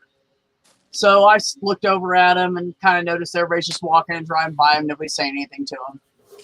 So I went inside and I bought my shit and I came back out, got in my truck, started up, looked up, there he's still there. So I drove around over there. I was like, hey man, are you all right? And he's like, no, man, I locked my keys in my truck and locked the door by accident. It was one of those old Chevys with the little slide up and down lever trucks for locks. Oh, I can get one of those in 5 minutes. Right, but now mind you, this guy's like my height and scrawny as fuck. And he's like, I can't get it down in there. I already pulled the weather stripping out. And I was like, hold on a second. I said, you know what we need? He said, what? I said, we need something that's L-shaped. And he's like, I don't have anything. I said, hold on a second. And I always have scrap wood and shit in the back of my truck. So I went and found a 3/4 inch piece of half-inch piece of corner round. And I put a screw in the end of it with my drill. And I said, give me your screwdriver. And I just yanked back on the door and I stuck that fucker down in there. And he was like, oh, over to the left, over to the right, down, in, down a little bit, in. And I was like, pop. And he was like, oh my God, thank you. And I said, people laugh at me for keeping junk in my truck. I mean, I had a screw laying on the ground right next to that piece of corner round, a drywall screw. So that's what I used. And he was just so excited. And I was like, because I came up to him, I said, hey man, do you need a phone or something? Because you have anybody you want to call? And he's like, nah, man, I don't have anybody. And I was like, you don't have any family or friends or anybody? I mean, I can call somebody for you. And he's like, no, I mean, even if my phone was working right now, or if it was charged right now, I don't have anybody to call. And I was like, that's fucked up. So I just pulled over and helped the poor guy, I was late as fuck getting to my brother's house that day. I think I was picking him up or something. And I was like 30 minutes late. And he's like, is everything okay? And I said, yeah, man, I was just found this poor guy, like I felt bad for him. He wasn't a bad dude. And he like shook my hand and said, thanks, man. Thanks. I said, look, just do me a favor. And I say this to everybody I help. And he said, what? And I said, if you see somebody needs some help and you don't think they're going to hurt you, go help them. Just pass it on. That's what I want everybody to do. And I say that to everybody. They're like, "Oh, thank you, let me give you money," or "Thank you." No, I'm like, "No, I don't want anything. Just pass it on. Pay it forward." Being fairly feminine presenting a lot of the time, a trick I have learned is to just carry a packet of cigarettes even though I don't smoke. And then when someone helps me with something, offer them a cigarette because then they can't expect something. I couldn't walk around with a pack of cigarettes on me. I'd smoke it. Even though it's been 3 years. I will not smoke anything except a joint, or like I might pinch a drag if I'm around a bunch of friends who are smoking anyway. That's it. You'll live longer. There you go, Cadence. We You're were- passed we on the were- kindness. We were much more mercenary about helping and stuff. In the winter, my brother and I would go around in the suburbs, in the fairly wealthy suburbs. We lived near. It was called the Gold Coast in Milwaukee County. Fox Point, Whitefish Bay, Glendale, River Hills, Mequon. They're all very wealthy suburbs, and people would like park on the streets frequently, and overnight their car would die from the lack of battery, and we would go around with our little jump starters, and here $20, we'll get you fired up. And There's nothing wrong with that. That's a good deal, man. people would just follow for themselves for $20. I had something really funny pointed out to me the other day. A lot of people, kind of my mum's age or my dad's age, will say "you're welcome" when they're thanked for something, but a lot of people my age will say "no worries." Right. And I think that the difference there that the person said they thought they saw is that for a lot of kind of people of older generations, it's more of a "I've done something for you, it's fine," whereas for younger people, it's more of a that's expected, that's fine, nothing to worry about. Right. Yeah, you're not worried about taking claim on it. Right. So you guys are reminding me of a time when I have an uncle who was a sheriff in this town for over 30 years. He was a complete asshole. He's still an asshole. He's gonna die an asshole. He's an abusive a-hole. He's your stereotypical cop. But my cousin and I, shocker, we were stoners when we were younger. I mean, what?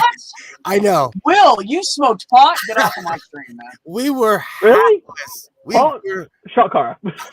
We were hapless. And so when I got my first truck, I locked my keys in my car in front of his house at least 10 times. To the point where one time, and where my cousin lived, we had these pathways called paseos, where for miles you can walk on these lit paths that were between the neighborhoods. So we would just get high and walk around and look at it's the old school green watt lights. Awesome, man. Oh, I have dreams about it because it's just, it's just a beautiful architecture, And we used to wander on there on acid and mushrooms, but that's a different story for a different stream. So anyway, Pretty different true. You guys behave. I'll be right back. I come back to my truck and I see my keys are sitting on my dash. Boom. Oh, we lost him. Uh-oh. Well, guess it's just us. Oops. Where is he gone? Internet or something. Poor Will. You should have paid his internet bill. It wouldn't just cut him off that way otherwise. Yeah. Well, So what's your weather now? Now that it's springtime. The weather is snow. Oh, hi. It's Really? always at the good part. Okay. I saw that too. So, all right. So we were. Okay, let's get back into the story. We're all stoned. We're walking down the paseos. We're coming back to the house to my truck, okay? I come back to my truck, and on the dash are sitting my keys and a Slim Jim. And my uncle wrote a note. I still have it. It said, "You're a fucking loser. Learn how to break into your own car." And I still have the Slim Jim to this very day. And so I can get in any car in like 3 seconds because my uncle got tired of breaking into my truck, and so he taught me how to do it. Drugs are bad, you kids. can't use a Slim Jim on a BMW. Oh, no, and you can't use them on most cars nowadays because they outthink people like me. Covers and Yeah. channels, Well, not only rods. their covers, but a Rods lot of and the newer levers. cars that don't have the little piece in there, the wiring is right in that area, and you'll destroy the wiring. You'll destroy the wiring inside your fucking window. In your door. There is that, but all they had to do was just build little covers and plates that cover the rods and the levers. Yep. And there's nothing a Slim Jim can do because there's nothing for it to grab onto. I had a 1983 Ford Ranger. That thing was a lawnmower that thing was a glorified lawnmower. Well, you know what they do when you lock your keys in your car. Half the time, what they do is they put something that looks like a blood pressure cuff. They slide it in underneath the top of your door, and they pump it up. Only it's higher. It takes higher pressure than a blood pressure cuff, but basically the same thing. And they pump it up, and they just stick something down in there and pop the fucking lock, and then you're done. It's just a very heavy pillow. Shocker. Yes. So they use that. You guys know they use that to pick up tractor trailers, right? Yeah. They use these big giant pillows for people that don't know, and they're usually yellow or bright orange. And they jack up the truck that's on its side just a little bit, slide it underneath, and they start pumping it up with a big fucking air compressor. And they pick up the whole truck at once. And when they get it far enough, they pull it over with the cable from the tow truck. We have those bags. It's back upright. We have those bags at my job, just for accidents, because we have to put 35-foot buses in there. Yeah. Oh yeah. I know exactly. They're amazing. It's amazing to watch that. Yeah, just don't take it too far. You bend the window frame or pop the glass. Yeah. If you know what, honestly, at my job, if someone crashes, they get drug tested immediately. That's their last mother effing day usually. Because people come with special licenses, you have to. I'm just the shrub who's lucky to work there, but you actually have to have a Class C license. You have to have qualifications and all these things at my job. So if you crash, you're basically admitting that you're I know people that are alcoholics that will come and back up a 35-foot bus like this, literally with their eyes closed, So if you crash, you're getting drug tested that day. Yeah, you're a fucking idiot. Yeah, complete fucking idiot. My rule as a truck driver was, I pretty much what they tell you in school. You watch your mirrors, make sure you have openings. You be aware of your environment. My cats are like really chasing after each other right now. This is pretty funny. Be aware of your environment. Make sure you have an out. That's important shit. I don't know how many accidents I've avoided. I was cruising down the New York Turnpike one day, and it was a 65 zone. I'm going 70, and this lady comes off of the on ramp from a overpass road. And she comes down and she's going like 40 or 45 and just goes over all the way in front of me, goes over 3 lanes and never speeds up. So I'm like I got a load of liquor. I'm at like 79,800 pounds. I'm not stopping in time. So I started going over, and luckily the median wasn't too steep right there yet.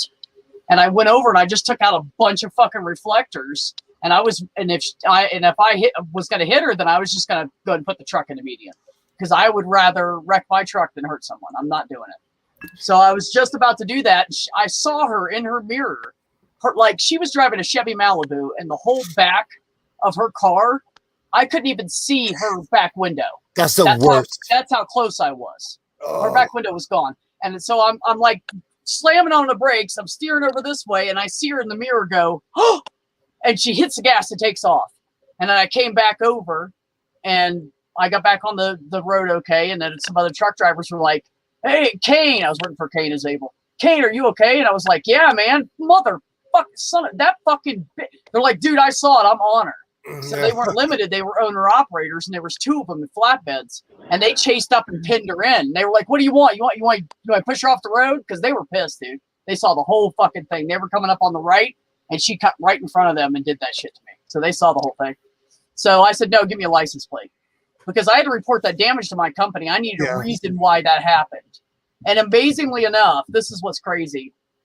I hit those reflectors right down the middle of the truck, and I didn't get an airline or a brake line, nothing.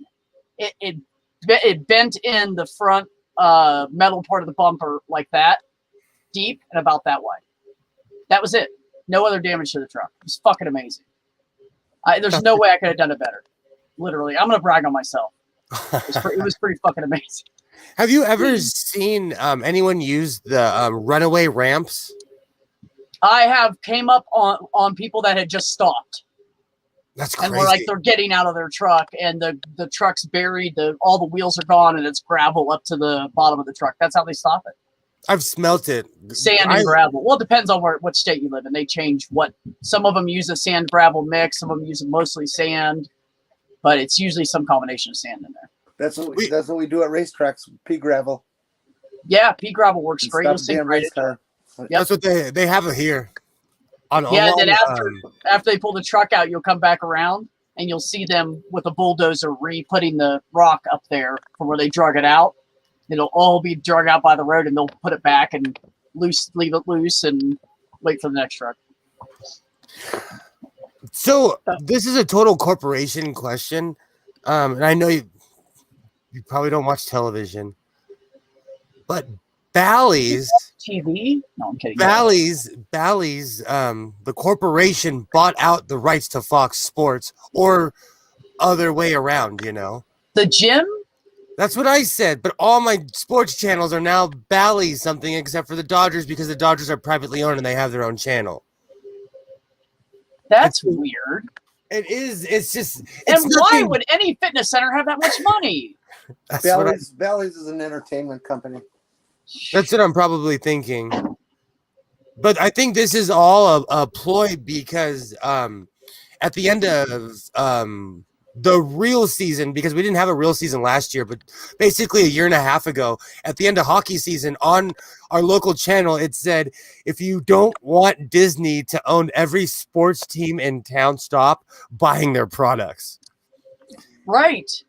And so basically our local hockey team was saying, we're going to get bought out by Disney and there's nothing we can do. And it's slowly happening because they already own the Ducks, the Anaheim Ducks, and the Angels, you know, but they're going to literally own everything in this town. And the people with this much power are like, hey, they're going to do it. And they basically are right now. So it's just strange. They're like slowly taking over Los Angeles. Right. Capitalism. Disney is not playing. Disney is not playing. It's sad. It's sad to watch. Well, you know, it's just like when Sam Walton died and his kids took over shit. They're like, watch this. Now we're going to make some money. Pops is dead. Same shit, man. Companies are like, okay, dude's gone now. It's time to, we're going to fucking use this shit. I work for Walmart. They are one of the most heartless, ruthless places I've ever worked for in my life. I worked for them when I was 18. What really pisses me off about Walmart Purple. is they're so good at public relations. As bad and evil and heartless as they are, they know when and what type of good guy thing they should come out with to make them look good. Yeah. You know, even though it's just a one-up, insincere, purely public relations act, it works. Fucking works. I'm gonna do the bare minimum. Watch me go. And I agree with I got a nod at what Maya said about not just LA. They own half the shit we watch. It's so sad. I'm not gonna get too deep into it, but I'm just old enough to remember. Like my pops would take me to the hardware store. He was able to smoke cigarettes in the hardware store. They'd all talk shit about their wives, you know. So I'm from a different era of where like everything was like people were more. I don't know. I guess I was at the very end, the tail end of the, shopping malls, all the decadence of capitalism, you know? Yeah, I remember going to the hardware stores and the feed store with my dad, and he'd have like 2 or 3 of us with us because my mom would be like, take some with you, you know? Yeah, mom was the same. Yeah, take 2 of them, just at least 2, take 2. So anyway, so we'd go with him, and I remember the Coke machines. and it was like a dime or a nickel or something, dime for a Coke or something. I don't remember. Mm-hmm. But he put money in there, and then you opened the door. You had access to all the Cokes. It was like an honor system, but people always only took one. It was amazing. Well, But they would stand around and talk for hours, or at least an hour. We were like in the old days. We were in the old days, we didn't steal from each other. We never locked. You know what? The first time we really locked our door, the first time we really locked our door in our house is when our mother went in the hospital and no one was home for weeks, and the neighbor was coming down and taking care of the dog. That's the only time we've ever locked our door. We never locked our door. Oh, we lived in town for a few months and we locked our door. But we lived out in the country. You didn't lock your door. It's really funny to if me someone that, like, found something going on or found something of yours in the road or in the yard and they were worried about, they might put it inside your house or your garage for you. Like, that's how I grew up. See, I kind of have a bit of a weird relationship with that, in that I will quite happily leave the door unlocked in the day, even if I'm fucking off for 5 minutes. But I will lock it overnight because there've been a lot of like people who travel through where I live will stop and steal stuff. It's not local. So we call those people meth heads here in California. No, I'm not kidding. Funny, same in Mexico. A lot of the very local places, there'll be like a thing that's just like at the local music center. There's a thing that's make your own brew, and if you do, please drop in 10 pence for a tea bag, or leave more so that other people don't have to. Right. To be fair though, Sammy, you're also in England, you know, and for as far as locking your doors overnight, they never did find Jack the Ripper, you know. So I mean, really, probably still. So he's a time traveling. I mean, he's 300 years old, but that's not the point. They never found Jack the Ripper. But there's a bunch of others like Jack the Ripper that they also didn't find, and those are a little bit closer to me. Yeah. Yeah, Jur. Keep the bullying random visitors down to a minimum, please. God, you make people mad and late. No, I'm just kidding. Yeah, that's what I'm talking about, Purple, where you opened the big door, it had like a tall, skinny door or something, I think it was, and you opened it up and they were just laying there. You just took whichever one you wanted. So I'm going to say something kind of controversial. Ooh, I like it, Joe. When I was a kid, we would go clean out cigarette vending machines. I'm just of that age where, you know, I was an underage smoker, and there were a few restaurants in my town that still had vending machines. Because those were all over when I was a kid. They were everywhere. Yep, California was always early on the curve. You know, because of our air pollution, we had the smog pump. We had, you know, there's a ton of stuff here that was outlawed years ago. And because my father smoked, excuse me, I remember when they told people you can't smoke inside anymore, and people were like, yeah, I remember that too. I remember going to McDonald's. I remember going to McDonald's when I was like 19 or 20 or something, and I was in Florida, and they still had the little tinfoil gold-colored ashtrays with the M in the center. And I remember before that, they had the brown or black plastic ones that were like this big round and had all the slits around it, hold like 6 cigarettes. But I remember them having that, and then they went to the tinfoil, and then they were like, no more smoking. And I remember walking in, and I grabbed a handful of those and put them on my pocket. And somebody said, what are you doing? I'm like, well, eventually this shit's going to be gone. And I lost them, unfortunately. I should have kept them, but I lost them somewhere. But I had like 6 or 7 of them. People used to collect. People who went to Vegas regularly used to collect ashtrays from various clubs, and they just go around and steal them. They used to steal decks of cards and stuff too, if they could. Then they sell them too. But my grandfather stole this from the Olympic hotels. We already had that conversation, but my grandfather he had to have stolen. I have the plate and everything. I looked it up on eBay. They're like, oh, it has a special plate. I found the plate, but it was the one where they had the hostages. What year was that? 76? 72? 72. And I know he stole that from the hotel. I know for a fact he stole that. I think I'm done for the night.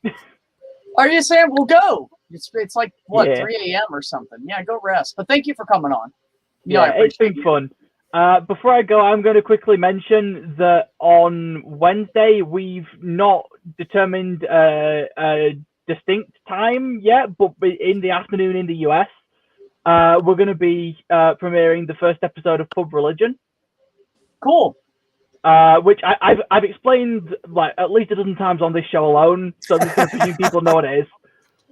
And if not, Will's one of my co-hosts, so can explain it. Yeah, I'll rant. Take care. I will rant about it. Oh yeah, Will's great for ranting. Thanks for coming, Sam. Take care. See you later. Yep. I want Sammy's hair. So that's I was gonna say something. You guys kept going. Oh, purple. Yes. Where I lived, there were vending machines inside like the general store, and they were in restaurant lobbies, motel lobbies, hotel lobbies, and then everywhere else just sold them. The grocery store sold cigarettes, and like we were saying before, like you go in and you're like, yeah, it's for my mom. Here's $1.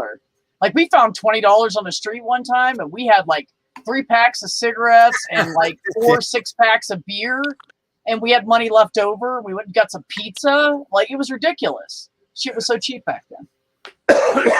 We would buy in high school. We would buy a 6. Well, not me, but people who looked 18 would buy 6 packs of Wiedemann's Bohemian Special for $1.09. We used to drink Lowenbrau for $3.99. $3.99. I miss Lowenbrau. And when I first started smoking, Camel non-filters were $1.50. Oh, see, when I started smoking, they were 35 cents. That's why when you guys were talking about like the old school stores, I remember Thrifty ice cream was 20. We cried when it went up to $0.25 a scoop. We cried. We were Oh, like, come on, man! I got 50 cents. I wanted 3. Okay, I know I got you beat here, but what's the least you've ever paid for gasoline?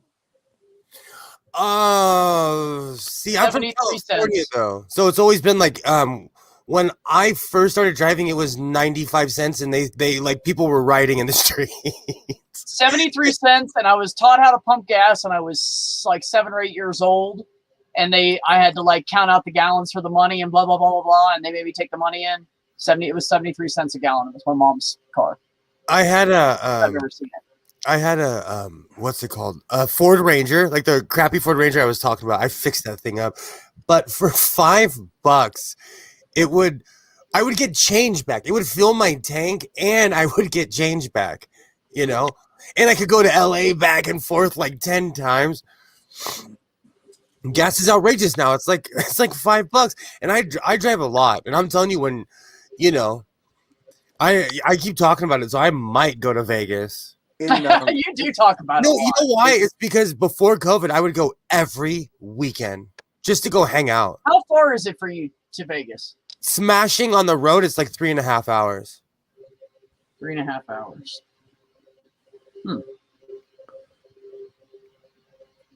Well, no, it's like 3 hours.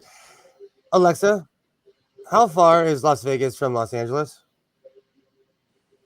From Los Angeles, Las Vegas is 271.7 miles Okay, away by it car. would take me like 2 hours, 3 hours, 3 hours. And Okay, I'm 9 hours away. We should meet there sometime, Will. I'm down because We should I meet on the also, weekend, hang out. like where I live, you have to shave 35 miles off of that. So it's cheating because I'm basically I'm at the tip of the desert, and I'm there. Right. See, but that's the thing. I like driving. I like the crappy food, the bad restaurants, you know, like gas stations with the weird guy that lives in some town with 15 people. I love driving. There's something else. There's something to be said about driving in America. You meet people like you go to like Greasy Spoon restaurants. It's awesome. In 1971, I went down to Texas, Belton Temple, Texas, near Fort Wow. Worth. That sounds south. And it was south, yes, sir. Yes, And- it was. And we went down there for a shotgun wedding. Ooh. A real live shotgun wedding. Was it a Remington It or? was actually a shotgun present. Hey, when you're not Anyways, playing, you're not playing. It was in December, just after Christmas, Some Mossberg. and I bought gas for 16.9 cents a gallon. Wow. Wow. Now, up in Milwaukee, where I was living at the time, we were paying 28 cents a gallon. But you know, if you 26, want, 27, 28, something like that. if you're down in this area and you want to like buy a bunch of gasoline, you buy it in Texas because that's where it's all refined at.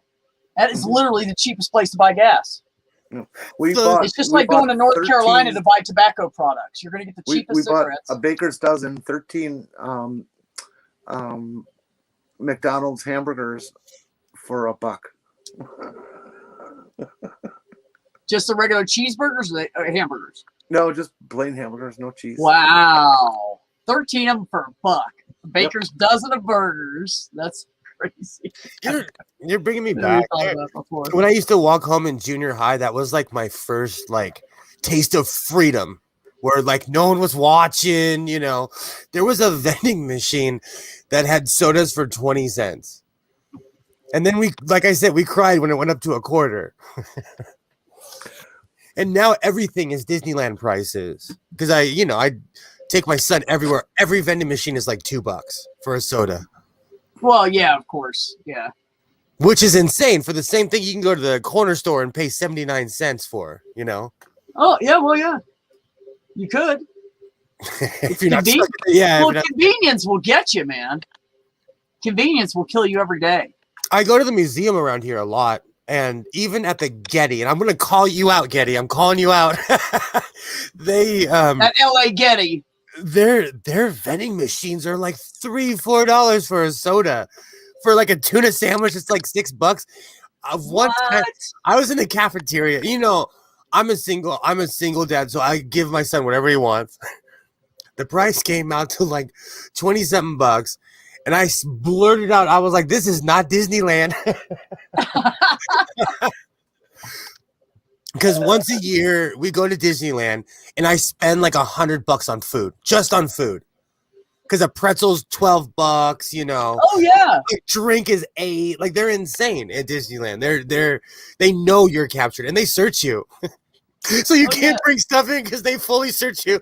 They put you through an X-ray machine and everything. So you can't it's like $8 to $10 for one of those, like you go to SeaWorld and you want to get one of those fucking ice cream popsicle things that are shaped like the whale. It's like $10 fucking dollars and it's like this big, So back in the day, they used to be like literally they were like this big.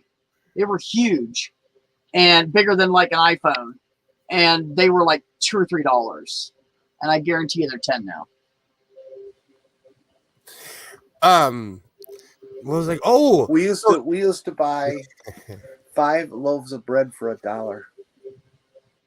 You know what my mom used to do? You guys are gonna think I'm crazy. So she'd go down to the feed store and or the day old bread store, and they had bags of bread that just went bad, like that day or whatever, or going to the next day. Mm-hmm. And mom would dig through and take the ones out she wanted and put them in a big bag, and she'd spend like $3. Do you know what that was like in a family of our size? Dude, we ate some sandwiches. We went through some bread. She couldn't keep up baking it because she was starting to work and stuff. She went back to school, so she'd go buy one of those. We'd take the good stuff out, and the bread that looked smashed or not so good, we'd feed to the pigs. When I learned how to shop and all that kind of stuff as I was coming of age for that kind of responsibility, we didn't have dates on anything. There was just no such thing as a date on food. It didn't exist. Wow. Yeah, I remember. I don't even remember if there was dates when I was a kid. Honestly, I don't remember. When I was real little, Mom made everything fresh, and we had a garden, so we didn't look at dates because the only thing we'd go to get is like, oh, nice. I got this from the store, and this was probably made the other day. It's still good. Yeah. And I got it for half price, and I haven't died. I've eaten half of it. I'm still alive. Yeah, it's fine. Those are Best Buy dates. Most of them. They're not even like If it's Less buy, sell by. It's when it's going to be premium condition. It doesn't mean it's bad the next day. Damn right. Go I ahead, still Jimmy. do that. I still do that. Do you guys remember hard rolls? Yes. Because they were from yesterday. No. Hard rolls? Like hard baguettes, like the Well, similar. Yeah, they were like hamburger buns, except there were like split tops, which had two sides to them. There was Kaisers, which had 6, a pinwheel kind of 6. There were Yeah. oh gosh, there's a number of varieties of shapes and stuff, but the crust was always crunchy hard, very thin but crunchy hard. Right, and they were called hard rolls, and they were absolutely scrumptious. They were actually human made, not like the putty bread buns that you buy today for anything. Now they're not just in the bag shit, but that's what you're buying at the bakery counter. It's just horrible. It's like at some point they decided that Americans didn't like crust on their bread anymore. which is a crime. And A everything crime. became soft and just plain awful.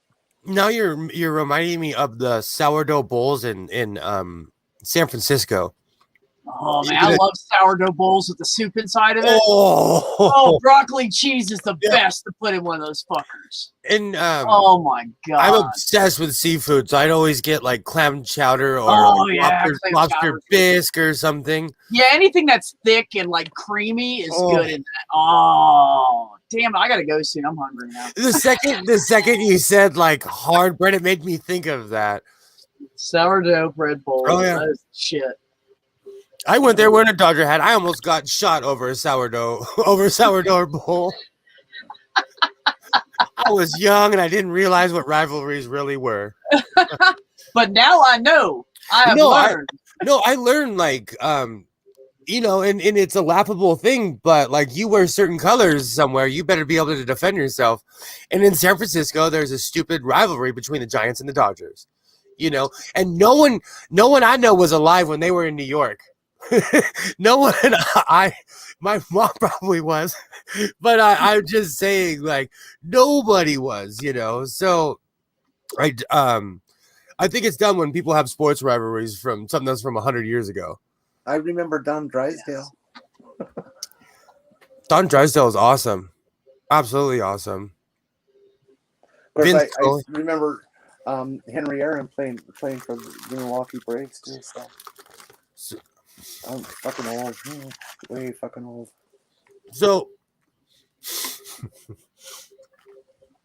in sports, you can't miss a moment. There's moments where you're like, wow, this is the greatest thing I've ever seen. And there's a baseball coach named Larry Boa who tells a very famous story about how during when Hank Aaron came up to bat, he told his wife, like, I'm gonna go to the bathroom. Come get me when Hank Aaron comes up to bat. And she says, okay. And he goes to the bathroom and he comes back and Hank Aaron hit the home run and he's rounding the bases. And he tells his wife, he's like, why didn't you get me? And she's like, who's Hank Aaron? She'd been watching baseball her whole life. She didn't pay attention to any. She could care less. But he always tells how he missed it by this. Like one of the greatest sports moments of his lifetime. Like he missed it because he was in the can and his wife didn't know who. The home run. Yeah, when he beat Babe Ruth's record. Yeah. Oh my god. And he said, like. And the funny thing is, like, he's older now, and it's so sad because these guys they're in their 80s now. He still tells the story. He's still mad. He's still mad. Like, oh, it's awesome. It's awesome. Like, oh, that's just one of those funny moments in life. If anybody out there is a football fan, I watched the Green Bay Packers Dallas Cowboys in the Ice Bowl on television. That's awesome. Yeah, that's old. Can't even fight you on that one, Jenny. So I don't even want to say it because he became Peter Pan, but I saw Whitney Houston sing the national anthem in Pasadena, California, and I saw Michael Jackson at the halftime show when the Bills played the Cowboys. Nice. I have a recording of that rendition of the Star Spangled Banner that Whitney Houston did. I think it's one of the best ever done. Honestly, it's a real moment because the Rose Bowl is comparatively small because it's an older stadium. It's been around forever, and so it's more intimate. When you're sitting in the stadium, you're there. Like you can see, even with my I could totally see her. It was a surreal moment, even more than Michael Jackson, because people were passing out and crying when Mike Jack came out. You know, she had such a beautiful voice, like the Beatles. The way weird. The way she sang and did her phrasing on that rendition, it was like she was telling a story, and her timing was precise and perfect, and it felt like she was just standing there and telling you a story. Oh yeah, it felt so real. It would just completely change my whole attitude about the damn song, even though it's a racist piece of shit. There you go. Cadence met Tim McGraw in the Hustler Club strip joint in Shreveport. Yeah. Awesome. I hate country, but I remember it, says Cadence. I like some country. Tim McGraw is one of the few that I actually enjoy most of his stuff. So I grew up with Willie Nelson, Johnny Cash,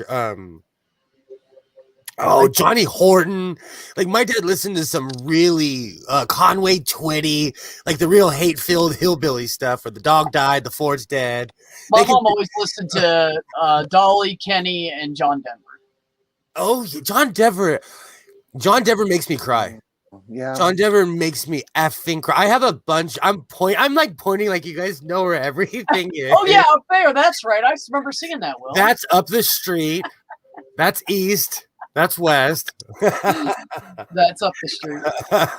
Up there. But I have a ton of vinyl left over from my dad. My dad had this really eclectic. He loved Janis Joplin. He loved. See, I'm showing his age now. He loved Jim Croce. Is that how you say it? Oh yeah, Croce. He makes me cry. And John Denver, Jim Croce, and John Denver. You put their records on, I will cry. I have a bunch of. Sure, like it's some good, like heartfelt. People should care about each other and take care of each other. On the flip side of that, because of my dad, I have a lot of like Earth, Wind, and Fire. A lot of I love them, man. I call that shit Vietnam music. Oh yeah, basically what I call it, that era of music. Yeah. And I love all of it. Oh, I'll listen to it. Oh my god. There was one time I was having records. So there was this. I had this awkward conversation. I used to always have these weird conversations with my dad. He'd always tell me Star Trek only had 2 seasons, and then it dawned on me he was in Vietnam deployed or something during the 3rd season. So it was awesome to watch these episodes with a man who had never seen them before. Right. It was awesome because we would get in these arguments, and in our picking, I found a bunch of old Columbia House VHSs, and they were in order. I still have them. It's the original series and Star Trek: The Next Generation. Nice. And yes, I'm a real life hoarder because I have Columbia House. If you're old enough to know what that is, you're welcome. 13 for a buck. So you guys, did Jim Croce do Time in a Bottle? I'm really bad about that stuff. I have no idea. Okay, yes, you're right, Jer. And so I got to rewatch all these old episodes with my dad because he was deployed when the season was going on. Bye, Sandy. Good night. Sleep well. So it was awesome to rewatch them, and they were like brand new to him because he would argue, and I had to explain to him like he was somewhere else. Is that anime behind you? Yeah, it's Akira. It's Akira. I don't want to get you a strike. I'll turn it off if you want me to. No. Judy was just asking. I'm if you were watching like a war movie or something back there. No, I'm obsessed. I'm obsessed with a certain era of anime. All the hand-drawn stuff from the late 80s to the early 90s. That was The my anime does nothing for. I don't even understand why people like it. people It drew does this nothing by for me. somebody Well, drew all of anime, this by hand. and there, there's the commercial anime, but then there's also the traditional cultural anime. I think of it as one of the first pieces of anime I ever saw that really hooked me on it was, and I don't remember the artist who did it, but it was this no dialogue, and it was the story of the Awesome cadence. of Hiroshima. Oh, really? And it was just absolutely, to this day, it's the most powerful thing I've ever seen. Now that I would watch. Hiroshima. I don't like the nonsense weird stories. I think they're stupid. They just don't do anything for me. But I'm not really into. I like some superhero stuff here and there, but I don't like watch it all the time or collect anything. Don't you want to be a cute anime girl? See, I'm just old enough to understand that. I don't know. It just doesn't. But no, I would watch something like that, Jenny. That's very interesting. I didn't even know they did any historical stuff. I thought it was all just those weird storyline cartoon shit. Yeah, oh, that's awesome. You got to remember, it's more of a style of presentation and illustration than it is of that subject matter of the crap commercial plot lines and fantasy stuff, which is fine. I mean, for the people who like that kind of stuff. But anime is much more than that. Okay, fair enough. And I think that's awesome, Cadence. And I also have Dominion Tank Police, the entire series, and Crystal Triangle, which I obsessively watch over and over. But because today's First Contact Day, I have Star Trek going on this TV that you can't see over here. That's awesome. I like that movie. That was one of my favorites. So because I had the fortune happenstance to have like positive male figures in my life, I saw that movie with my brother and my father. And if you haven't seen the movie, spoiler, I'm about to give it away. Not completely, but there's a point where Data basically doesn't sell out. My brother and father cheered in the movie theater and made me jump 5 feet in the air because they both screamed at the good part of the movie. I love that movie. I absolutely love First Contact. That's why I got all excited when they were like, it's First Contact Day. You're like, woohoo, in 40 years. Is that 40 Well, years? you know, it could. Oh, it is 2022. That's right. We've got an 2021. What year did they say? I'm gonna be so old and disappointed when the Vulcans don't show up. I'm gonna be 22 years. I'm gonna be old and disappointed. Is what I'm gonna be. You're like, seriously, dude, that's it. Back in my day, we had Vulcans. Man, back in my day, we were waiting on the Vulcans. All of us atheists were waiting on Vulcans, and all the Christians were waiting on Jesus Christ. Do you ever, and this is a question that I've heard asked a lot. Do you ever think religion is going to completely go away or just go away to where No, it's like... Never. Because there's too many people out there that need that crutch. Do you think that another crutch that will, do you think something else can replace it? Well, no, it doesn't ever get replaced. They just keep adding to it. Like in Doctor Who, they just thing, make new ones. They have this thing where people would like take these drugs and they'd call it bliss and they'd put it on their neck and they would just be high in the corner, and they'd live their whole life basically high in the corner. I always wonder about that. Like if there's something that will ever replace, because what is the search? It's just looking to see what's beyond, Right. What happens when we get a telescope with a good signal and we see that there's nothing but more space out there, Well, that's pretty much what we know so far. I know. This is for the unindoctrinated, Jenny. Oh, okay. I agree, Maya. It's going to keep evolving. There's going to be new ones added. They'll eventually. I think that eventually the religions that are currently in place that only the older people go to, like I feel like Roman Catholic and all those, I think the younger people are starting to back off away from it. And maybe eventually some of those will die off, but religion's never going to go away. Because like it's going to change. It'll evolve. People will come up with new ones, like Scientology or whatever. It's just how it is. It'll always exist, but that doesn't mean we have to let it have such a prominent role in our society. Agreed. because I was watching Thank I you for that, Cadence. I love watching powerful people. I love watching powerful speeches. I love watching people in general. Just, if you have something good to say, I'll probably watch what you have to say. And I was watching this guy who was, he's a Nation of Islam 5%er. And it dawned on me that Nation of Islam, they're like Black Mormons. It's an American-made religion. And they're just kind of making it up as they go. And you know what? Like where I live, the Nation of Islam will show up with 35 people and they will back up their words and they will beat the crap out of you. So I'm not saying that they won't back up what they're saying. I'm just saying, like, when I heard what they really truly believe, I was like, what's the difference between you? And so it's just, I had this weird thing today where I was like, wow, this is just another made up, whacked out religion with people with a bunch of rules. And, a guy in a fancy suit getting money off of everybody and getting rich. And the guy that I was watching is not poor at all.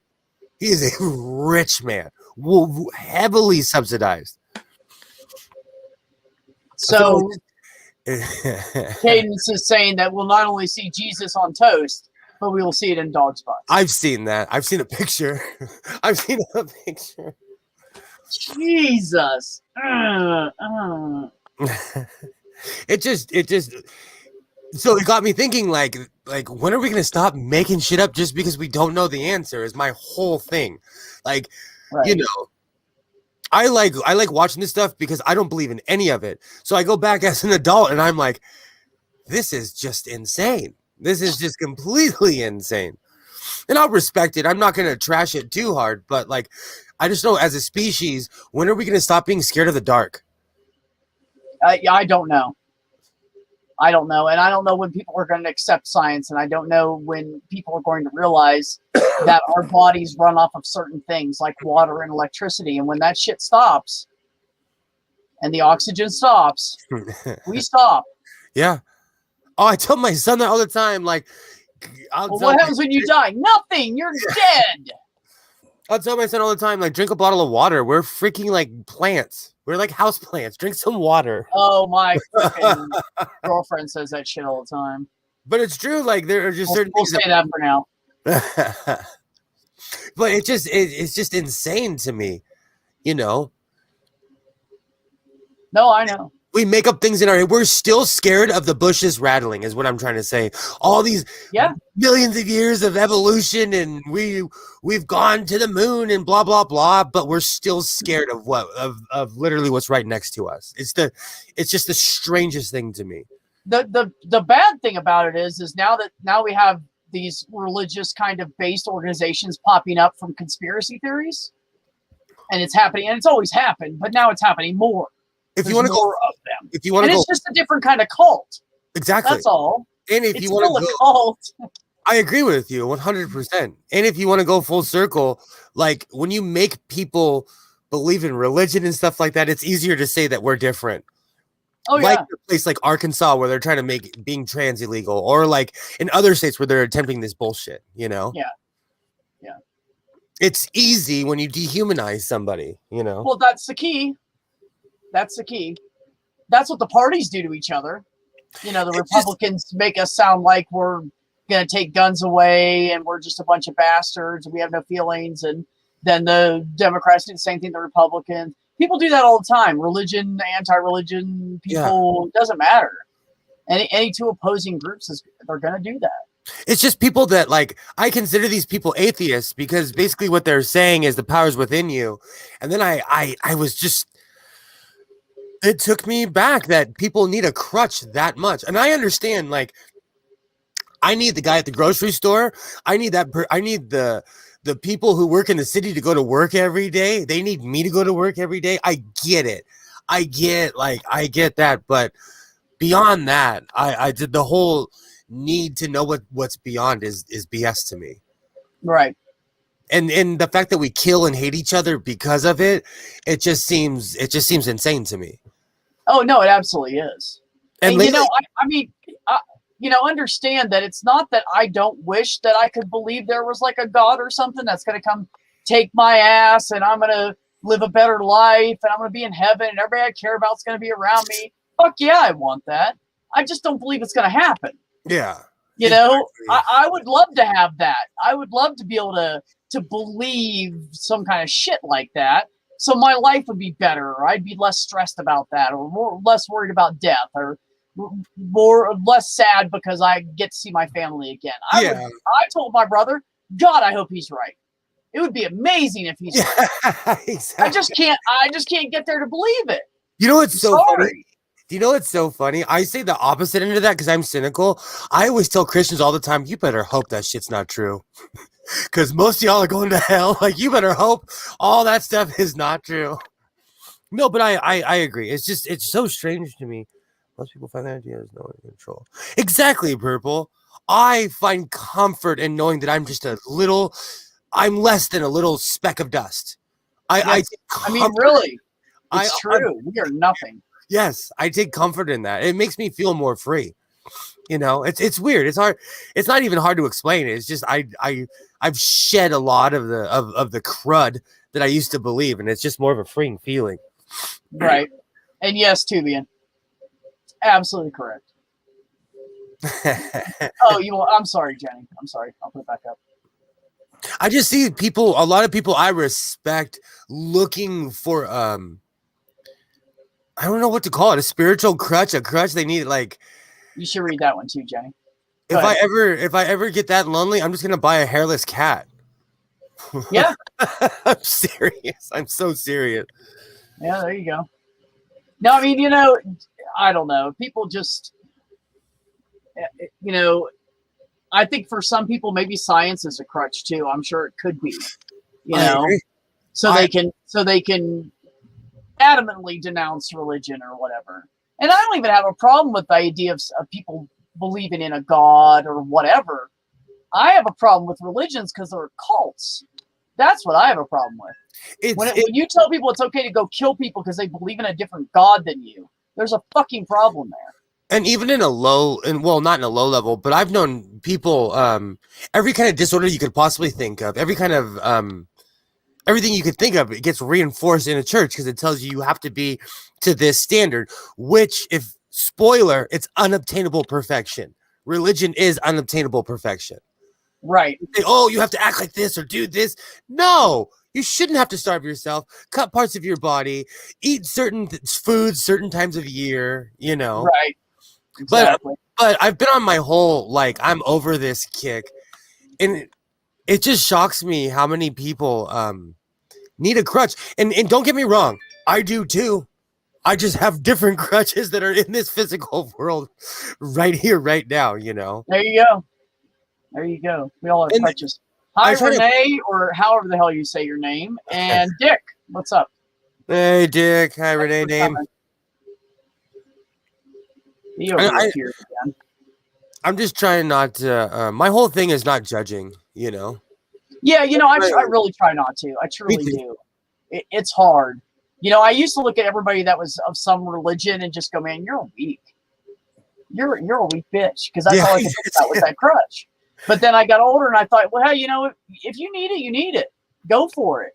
If that's what helps you out and keeps you from hurting other people or committing suicide or doing stupid stuff, whatever, if it's helping you, then, go ahead and lean on that crutch. I'm fine with it. Just quit expecting everybody else to go buy the same crutch.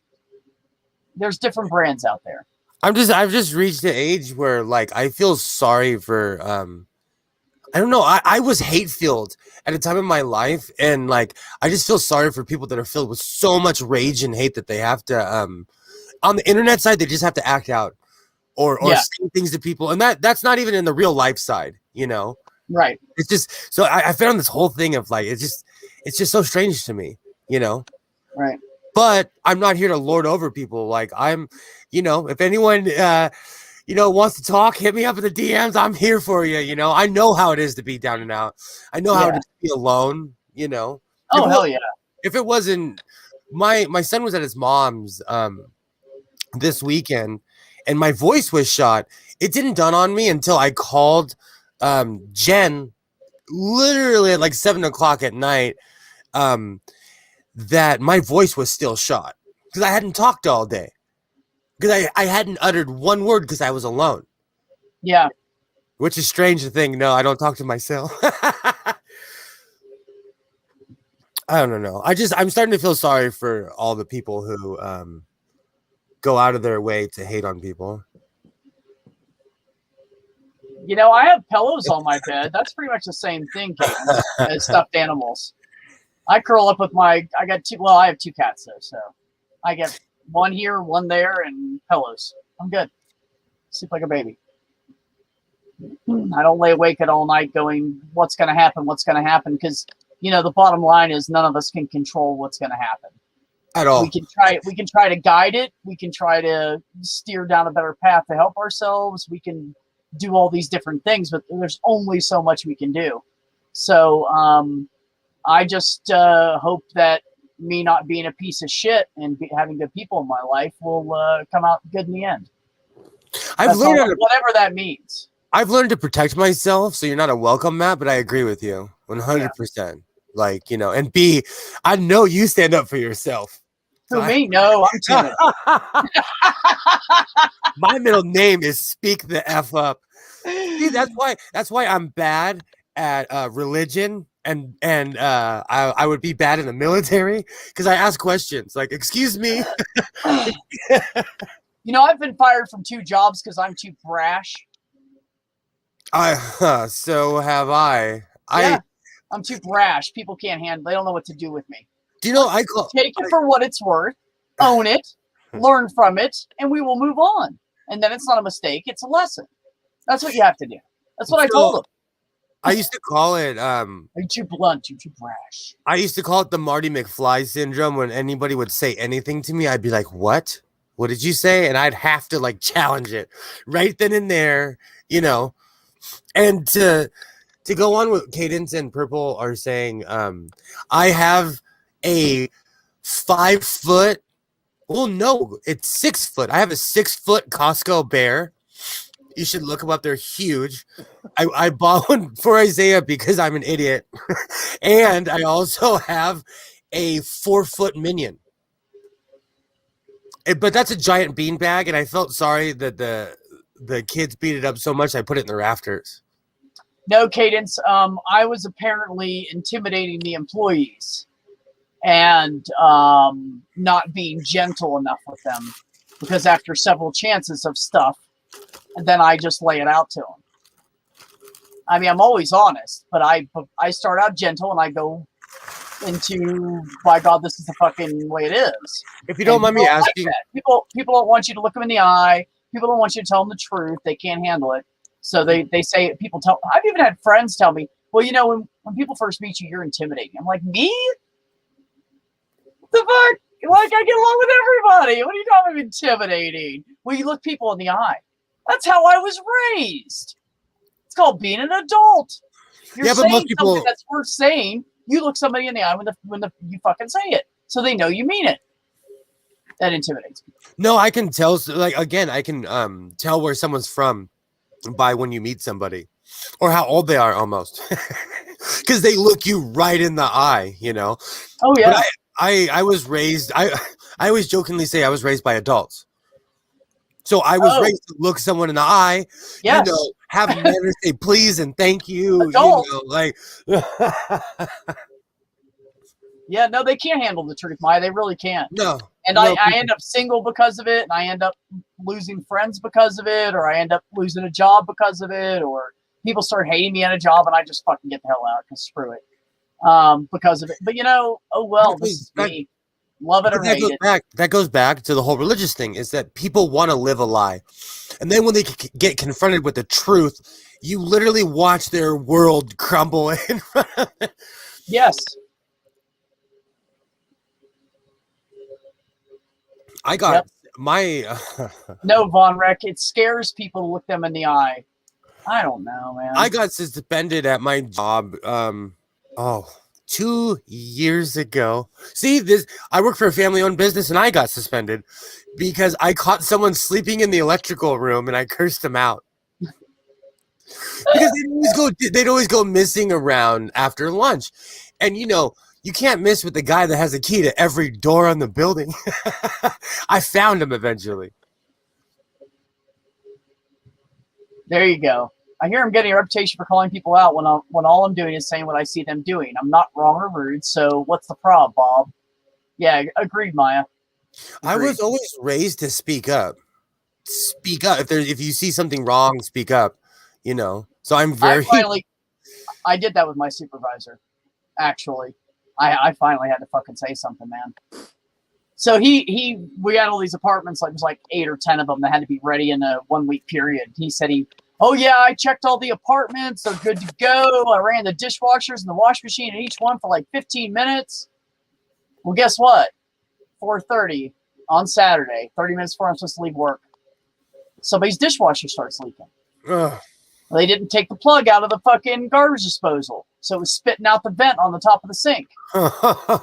Wait a minute. If you ran it normally what we do is we turn it on and let it fill really good and start filling up and start washing so we know everything works. And then you shut it off and it just automatically drains by itself. Which it does. So if it was off and these people moved in and it should have drained by itself and he ran it, how the fuck did he not know there was a plug in that? He never ran the damn thing. And the apartment couple over from there, the drain was leaking down into the other person's apartment on the second day they lived there. They took 2 showers. Oh my gosh. And it started coming through the fucking ceiling light. So did you run it or not? So I texted my boss and said, hey, do you have about 5 or 10 minutes? I really need to talk to you. And he said, well, I just got back from going out with my husband, so take me with a grain of salt. And I said, no problem, because he had a few drinks. So I called him and I just told him the truth. I said, look, I like him. He's a good guy. I don't know if he's in over his head or if he needs more help or if he's not focused enough. I don't know what the problem is. If he needs more help, then maybe we need to look into getting me or someone else another day of the week over here, or maybe get him another helper for 2 days a week or something. Because I didn't leave work until 6:45. Yikes. I'll be right back. Luckily, there was a plumber in the area. So I didn't have to wait real long for him to get there. He got there in 25 minutes instead of an hour and 10. So he didn't have to come up from the next town down. So I got lucky in that, but it's just bullshit. And I just told him. He's probably going to know it's me and be mad at me, and I'll probably be fired in a month. But oh well. I'm not putting up with that shit. Do your job right, goddammit. It's not even hard. I was always too afraid to talk back to a boss. Just too scared. Yeah. Didn't want to get fired and all that kind of stuff. But I'm also one of those people who's real hung up on everybody else's feelings, that I don't want to make them feel bad or get them mad at me, especially get them mad at me. I've been there, Jenny. I did that for years. It's only been in the last few years that I said, I'm fucking sick of this shit. I've let people stomp all over me. I've been fired for shit that I shouldn't have been fired for. It was like either a misunderstanding or someone lied about me and I just walked away. I'm not doing it anymore. I don't give a fuck. The bottom line is there's enough jobs out there that I could get 2 or 3 part-time jobs and I could go work at fucking McDonald's if I had to, and I'll pay my fucking bills because I live on a very low budget. So I'm not worried about it. I'm just not going to fucking stress about it. I'm just going to be me, and what happens, happens, and I'll deal with it when it comes, and I'll come out ahead at the end because I fight my way out of it tooth and nail, and that's just the way it is. So fuck it. I just don't worry about it anymore. Just tell people the truth, and whatever happens. And most of the time, it comes out to be a good thing. Sometimes it doesn't. Work-related, it never does. Yeah.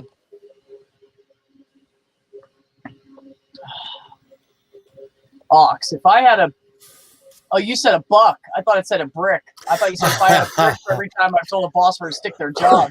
I was going to say you could build a house. So, buck, yeah, you'd have $100 at least, right? So I had My turn. I'll be back. I had an insane. I worked for an Ethiopian man that was insane. And Oh, my. every day he would try to push me to fight him all the time. This was 20, this was like 20 years ago. Right. But long story short, I worked for him for a while. He was an a-hole, but I made a lot of money working for him. He made and rebuilt the refrigerators for like Baskin Robbins. Really? Yeah, but he'd make his own. So certain companies like Walgreens, they'd have him special build them and everything. So he had glass and display everywhere. And it was a good job. And culture is a funny thing. Him and I, we looked so much alike. He brought his son to work one day and his son was my twin brother. So I had no idea that in Ethiopia, they're a little bit harder on each other than they would be here in America.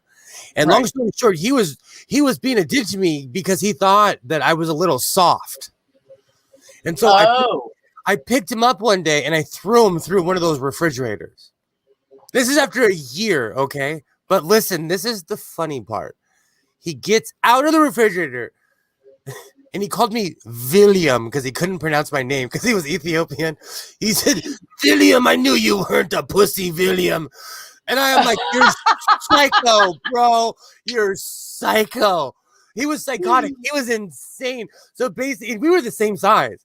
And I'd always think, like, does he not know I could beat him up? Just like with a flick of my wrist, I could beat him up. And I'll never forget. And I stuck around for maybe a couple months after that, but he was a psycho. Oh, he was a psycho. Right. But it's different cultures. Well, some people, and it doesn't even depend on culture. Some people are just like that. Oof. My ex-girlfriend, I mean, I love her to death still, and we'd be together if we could live together, but we can't stand to live near each other. So we're really good friends far away. So she had this boss, and he kept making comments about like her clothes or why are you wearing a hat? Well, the guys all wear hats. Yeah, but you're a woman and you're at my front desk. Like shit like that. So she kept coming home and she'd be mad. Damn fucking Sean, all the time, right? So I said, just tell him to fuck off. And she's like, no, I'll lose my job. I said, no, you won't. I said, he says that shit to you because you don't tell him to fuck off. So this went on for like 2 months of her coming home bitching about, maybe 3, 4, I don't know. Long time. So finally she comes home one day and she's got a big grin on her face. And I was like, what happened? Why are you smiling like that? You look like a cat that ate the canary. And she said, I did it. And I said, you did what? She said, I was wearing this. And she takes her jacket off and her shirt was kind of tight. And Sean walked by and said something about like her boobs or her belly or something because she's a little chunky. And she said, I just kept walking for a second. I stopped and turned around and said, fuck you, Sean. And he was like, what? Yep. She said, you heard me, fuck you. And so I said, what did he say? And she said, he just kind of was like, damn, I was only fucking kidding around. She was like, it's not funny. So three days after this happens, I see him there's a baseball game. The company always pays for everybody to go, and then one spouse and kids, whatever they have in their life, give them like 4 tickets each. And we go to the city baseball game, the minor leagues. Oh, I love minor leagues. Yeah, it's fun. It was a lot of fun. So we get there, we're walking down the steps, and she's like, oh, there's Sean. And I was like, say hi to him. She goes, no, fuck him. I'll say hi to him in a minute. I was like, there you go. That's my girl, right? And so I would go walk down past him, and I was like, hey, Sean. He's like, hey. And I sat down for a minute, and then I got up to go get some hot dogs and came back. And I said, so, and I just stopped next to him, and I'm like eating a hot dog. And I'm like, heard she told you to fuck off. And he said, yeah, it's about damn time she did it, too. And after that, they were cool. They just tell each other to fuck off and joke around all day. Everything was cool. Sometimes you just have to stand up for yourself and take that fucking leap, man. That's true. True. If you have enough experience in the job you're in and you're not so in deep that it would fuck you over for retirement, and you can go get another job doing the same thing for the same amount of money, fucking stand up for yourself. Like, fuck that shit, man. Oh, yeah. Apply at some places, wait till you get some bites, and then tell the guy to fuck off. And if he doesn't get rid of you, then just tell the people you're not interested. Never mind, I have a position. Tell me, like, hold on to my resume, whatever you want to do. Oh, yeah. But you gotta do it, man. I had a boss. I probably told you she was 6'4". She was a manager at a Carl's Jr. in Portland, Oregon. But she honestly taught me to stand up for myself, to not take shit from people, to be like, no, you can get the F right out of here right now, So I appreciate people like that because I knew about standing up for myself and protecting myself. Damn it, Purple.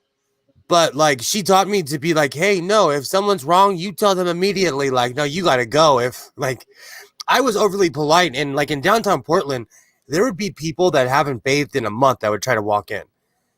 It'd be like, nah, you can't come. Like, if I could smell you from the double doors, I'm sorry. Like, you can't. I'm sorry.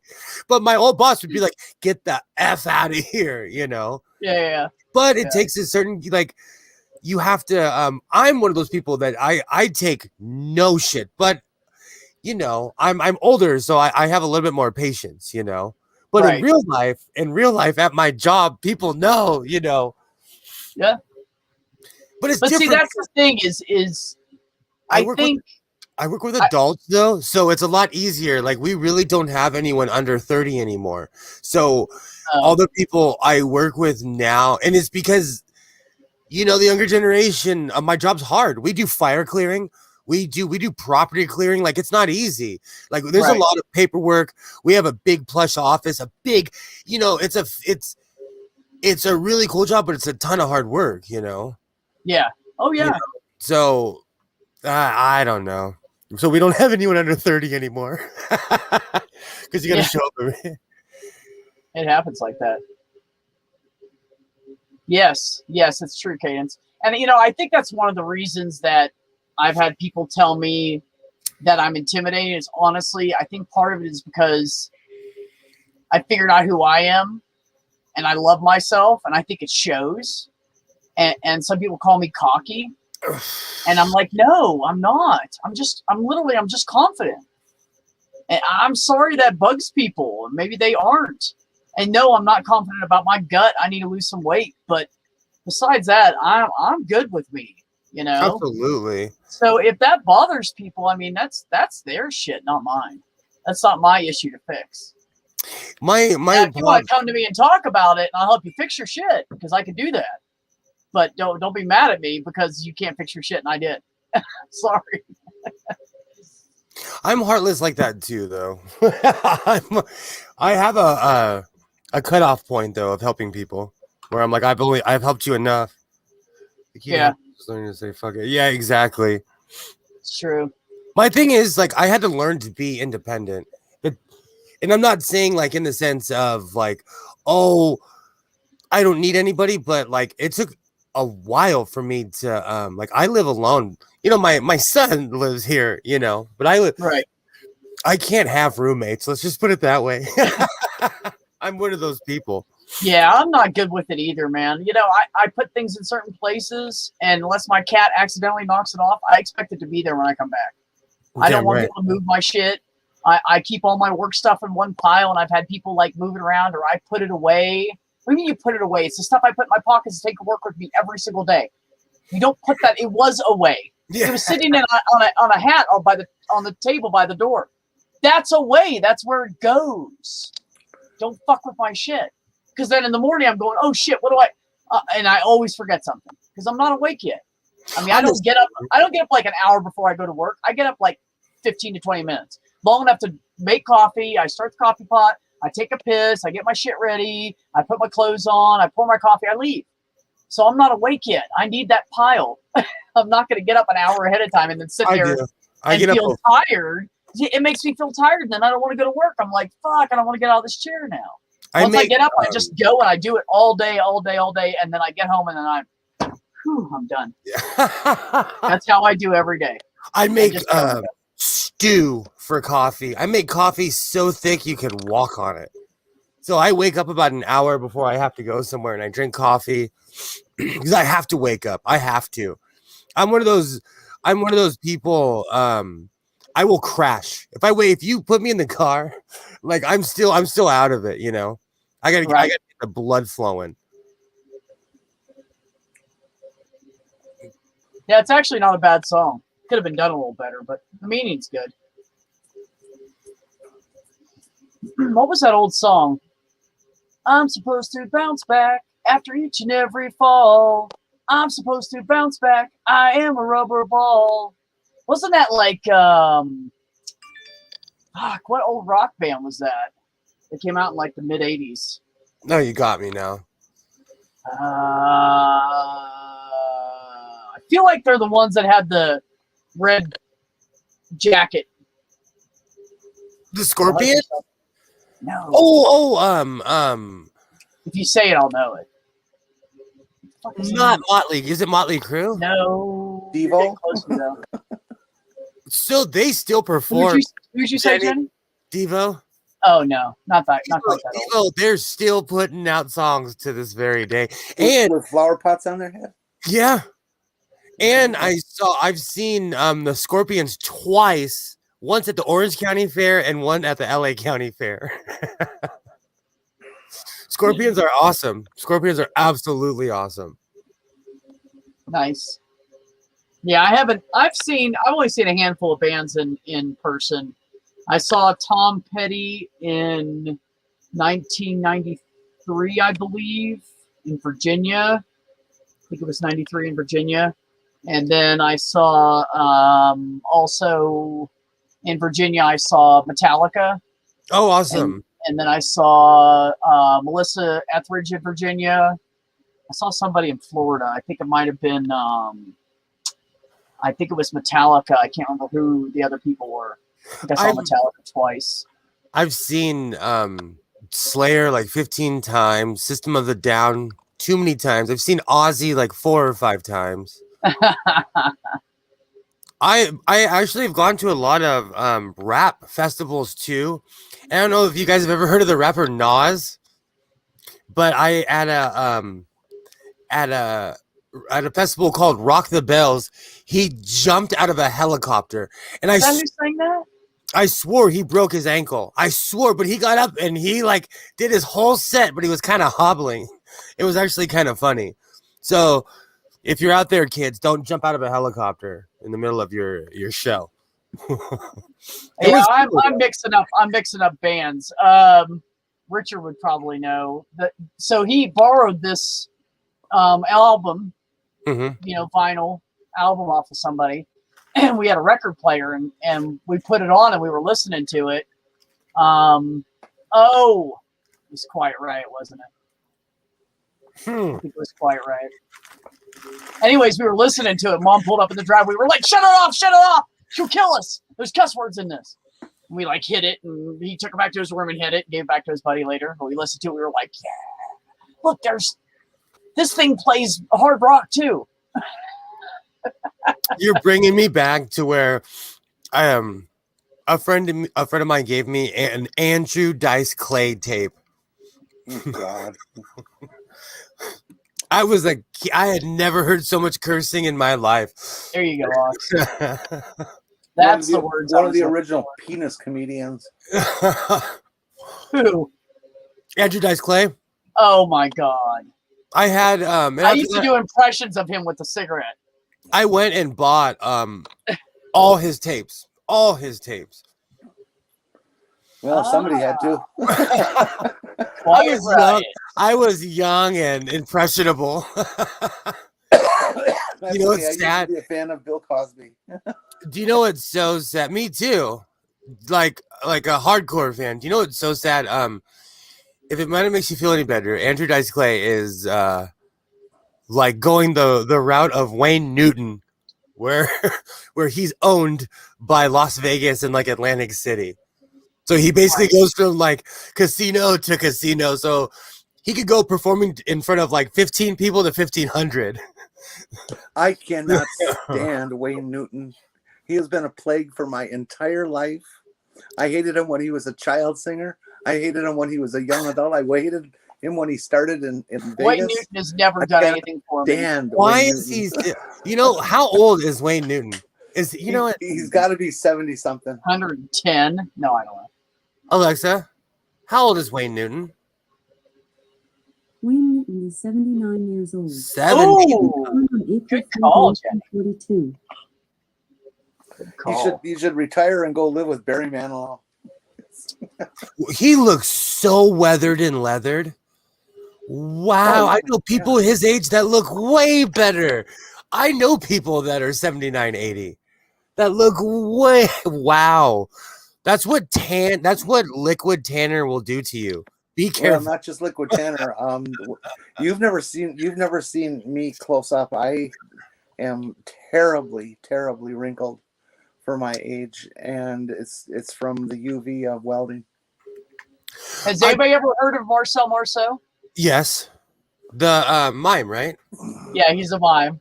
Yeah. So here's the joke, right? My brother brings home this album. He's like, "Oh, this is really cool, man.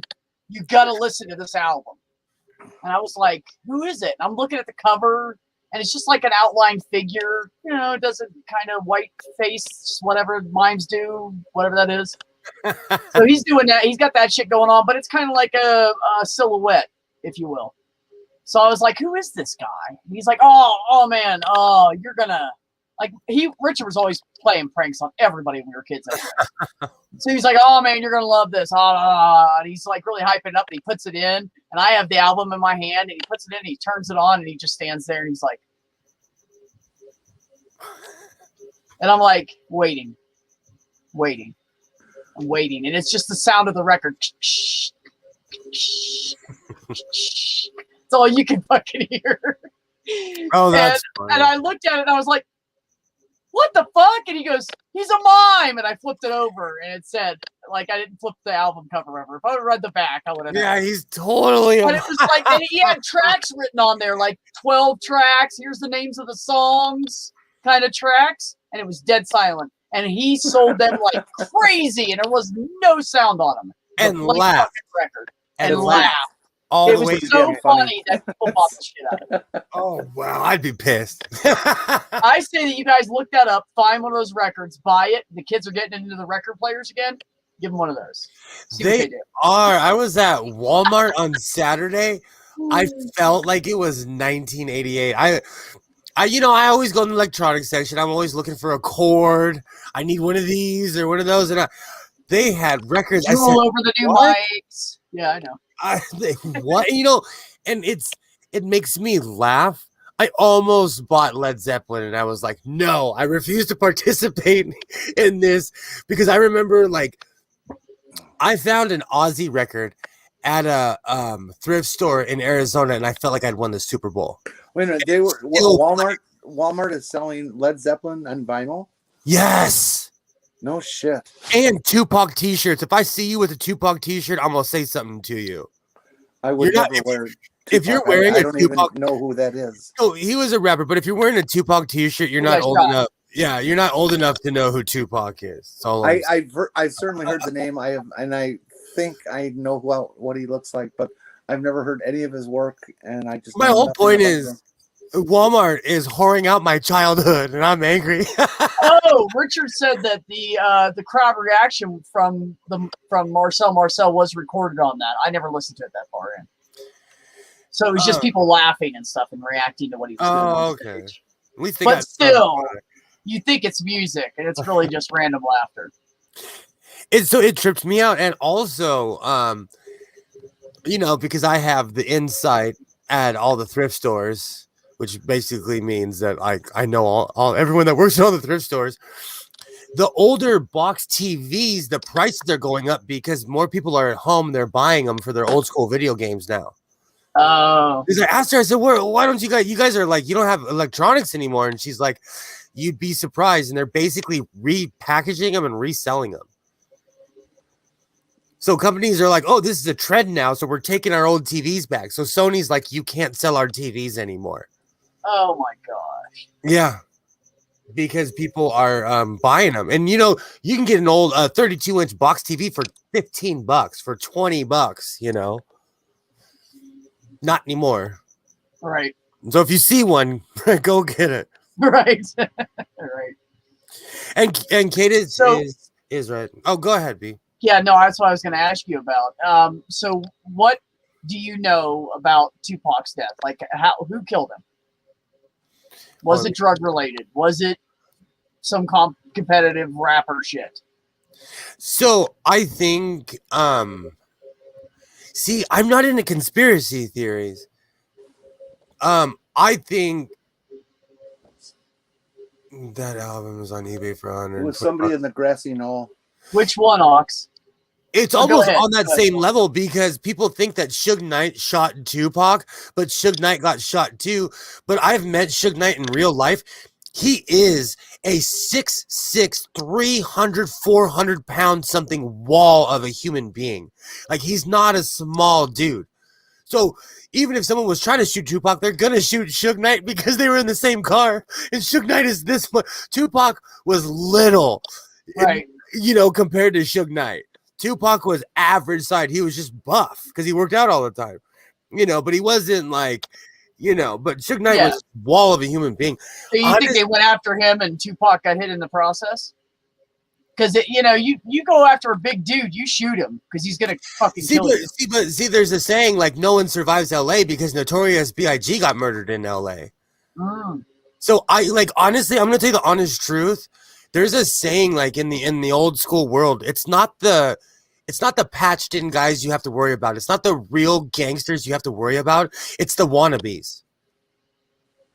And in that era, there was a lot of like East Coast, West Coast bullshit on TV. These guys were making millions of dollars off of talking shit back and forth to each other. Yeah. But on the streets, like in LA, if someone showed up in the 90s with a puffy coat, they would get jumped because we thought they were from the East Coast, It's dumb now. It's just 30 years later, I look back and I laugh, But isn't it silly? Isn't it silly? It's always the wannabes. So I guarantee you that Tupac got smoked by some no-name who's famous now in his little circle of friends, Right. That's how it's never as the Marceau record that's $120 on eBay because it's rare.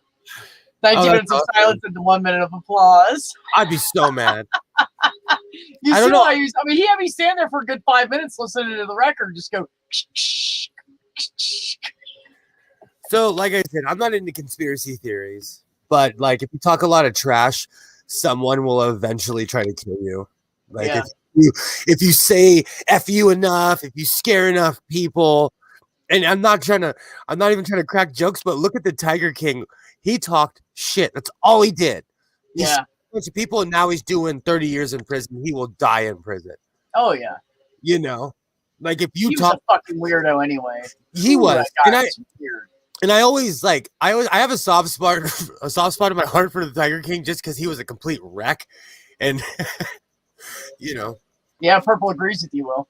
Oh yeah, honestly, that's like an old school saying. Like you don't see the older guys shooting people. You don't. It's the guys trying to prove themselves. There's not too many old guys in prison. Showing up today.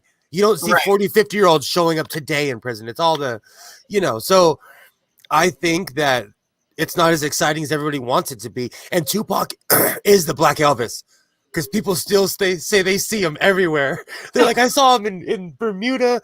I always say, yeah, he's hanging out with Elvis on the spaceship with Bigfoot. It's ridiculous. I've said that for years. See, when he first died, I heard that it was drug related, and he was in some kind of a drug deal. So the first thing I said was, I started calling him Two Pops. I'm sure he was shot 5 times. I didn't know. He got his nut shot off. Like Tupac was hardcore, but he talked a lot of trash. Like I don't know. It's so funny. I'm protective of Tupac because that's from my era, But like I'm the same with like Notorious B.I.G. But like, Notorious B.I.G. was more like he literally called his own death.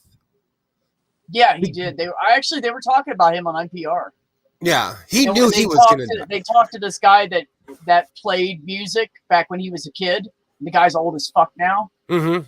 And he would follow him around and was really interested in music and singing and all this stuff and how to compose it and put it together. And he used to hang out with the guy that that they had on NPR. It was actually a pretty interesting segment. But he was in the rough crowds, and the guy was trying to get him out, and he was selling drugs to survive, and all this shit. He was no joke. And that's another thing that a lot of these new age rappers don't realize, that these guys were what they said they were. They weren't. There was no silver spoon. There's a really famous story. Notorious B.I.G. has a song. It's called "I Have a Story to Tell," and he talks about how he robbed a New York Knick. Well, and for all those people out there who don't know, a New York Knick is a professional basketball player. His name is Anthony Mason. It happened in real life. And you can look up Anthony Mason, and Notorious B.I.G. was having sex with his wife, and Anthony Mason walked in. He put a mask over his face, pulled out his gun, and robbed Anthony Mason. And Anthony Mason pulled out hundreds of thousands of dollars out of his safe and was like, please don't kill me. I'm rich, blah, blah, blah. And Notorious B.I.G. made a song about it. Holy shit. It was no joke. Like, he was no joke. No, These guys, he was a gang guy, yes. And He Anthony- lived in the ghettos and yeah. grew up on the And street. Anthony Mason admitted, like, he's like, nah, this happened in real life. Like, Anthony Mason was like, nah, this actually happened, you know? Yeah. That's why, and I'm not even saying this because I think I'm tough or anything, but a lot of these new age guys are bullshit. You can see right through them. They're just complete BS. They're all studio made. And there were guys that were studio made back then too, you know? Well, yeah, of course. But like they were mixed in with the real ones though. The real deal, you know. So Well, it's kind of like having the guys that were the rockers back in the day. You know, some of them were put together because some guy thought they would sound good together, and some of them were like a garage band that started playing in bars and worked their way up. You know, so when I was a kid, I knew a lot of old Vietnam vets that became bikers. Like, oh, I believe it. Those guys were the real deal, scary dudes. Well, you like know, those dudes. One of the things that people have trouble with when they're in the military and they're with their platoons for so long is going home and there's nobody there. Oh like yeah, that's their family. Oh, so they will go out and find another family, and that's actually one of the best things they can do. And you know, biker gangs, man, you're in with those guys, even if it's just a group of people, they got your back. Oh, and a hierarchy. So it doesn't even have to be a gang, just a group of people that are like a biker club. Oh yeah, It makes it feel like they have that family again. Oh yeah, I actually know quite a few that still ride. It's weird to see 70, 80-year-old men out there. They still have their patches and they still ride. Yeah, nothing wrong with that. I actually know quite a few people in Florida. That's why when I go to get my next bike, I decide I'm going to get a trike. So that way when I'm old, I can still ride it. I don't have to hold it up. Just go ahead and buy it now. Get it over with.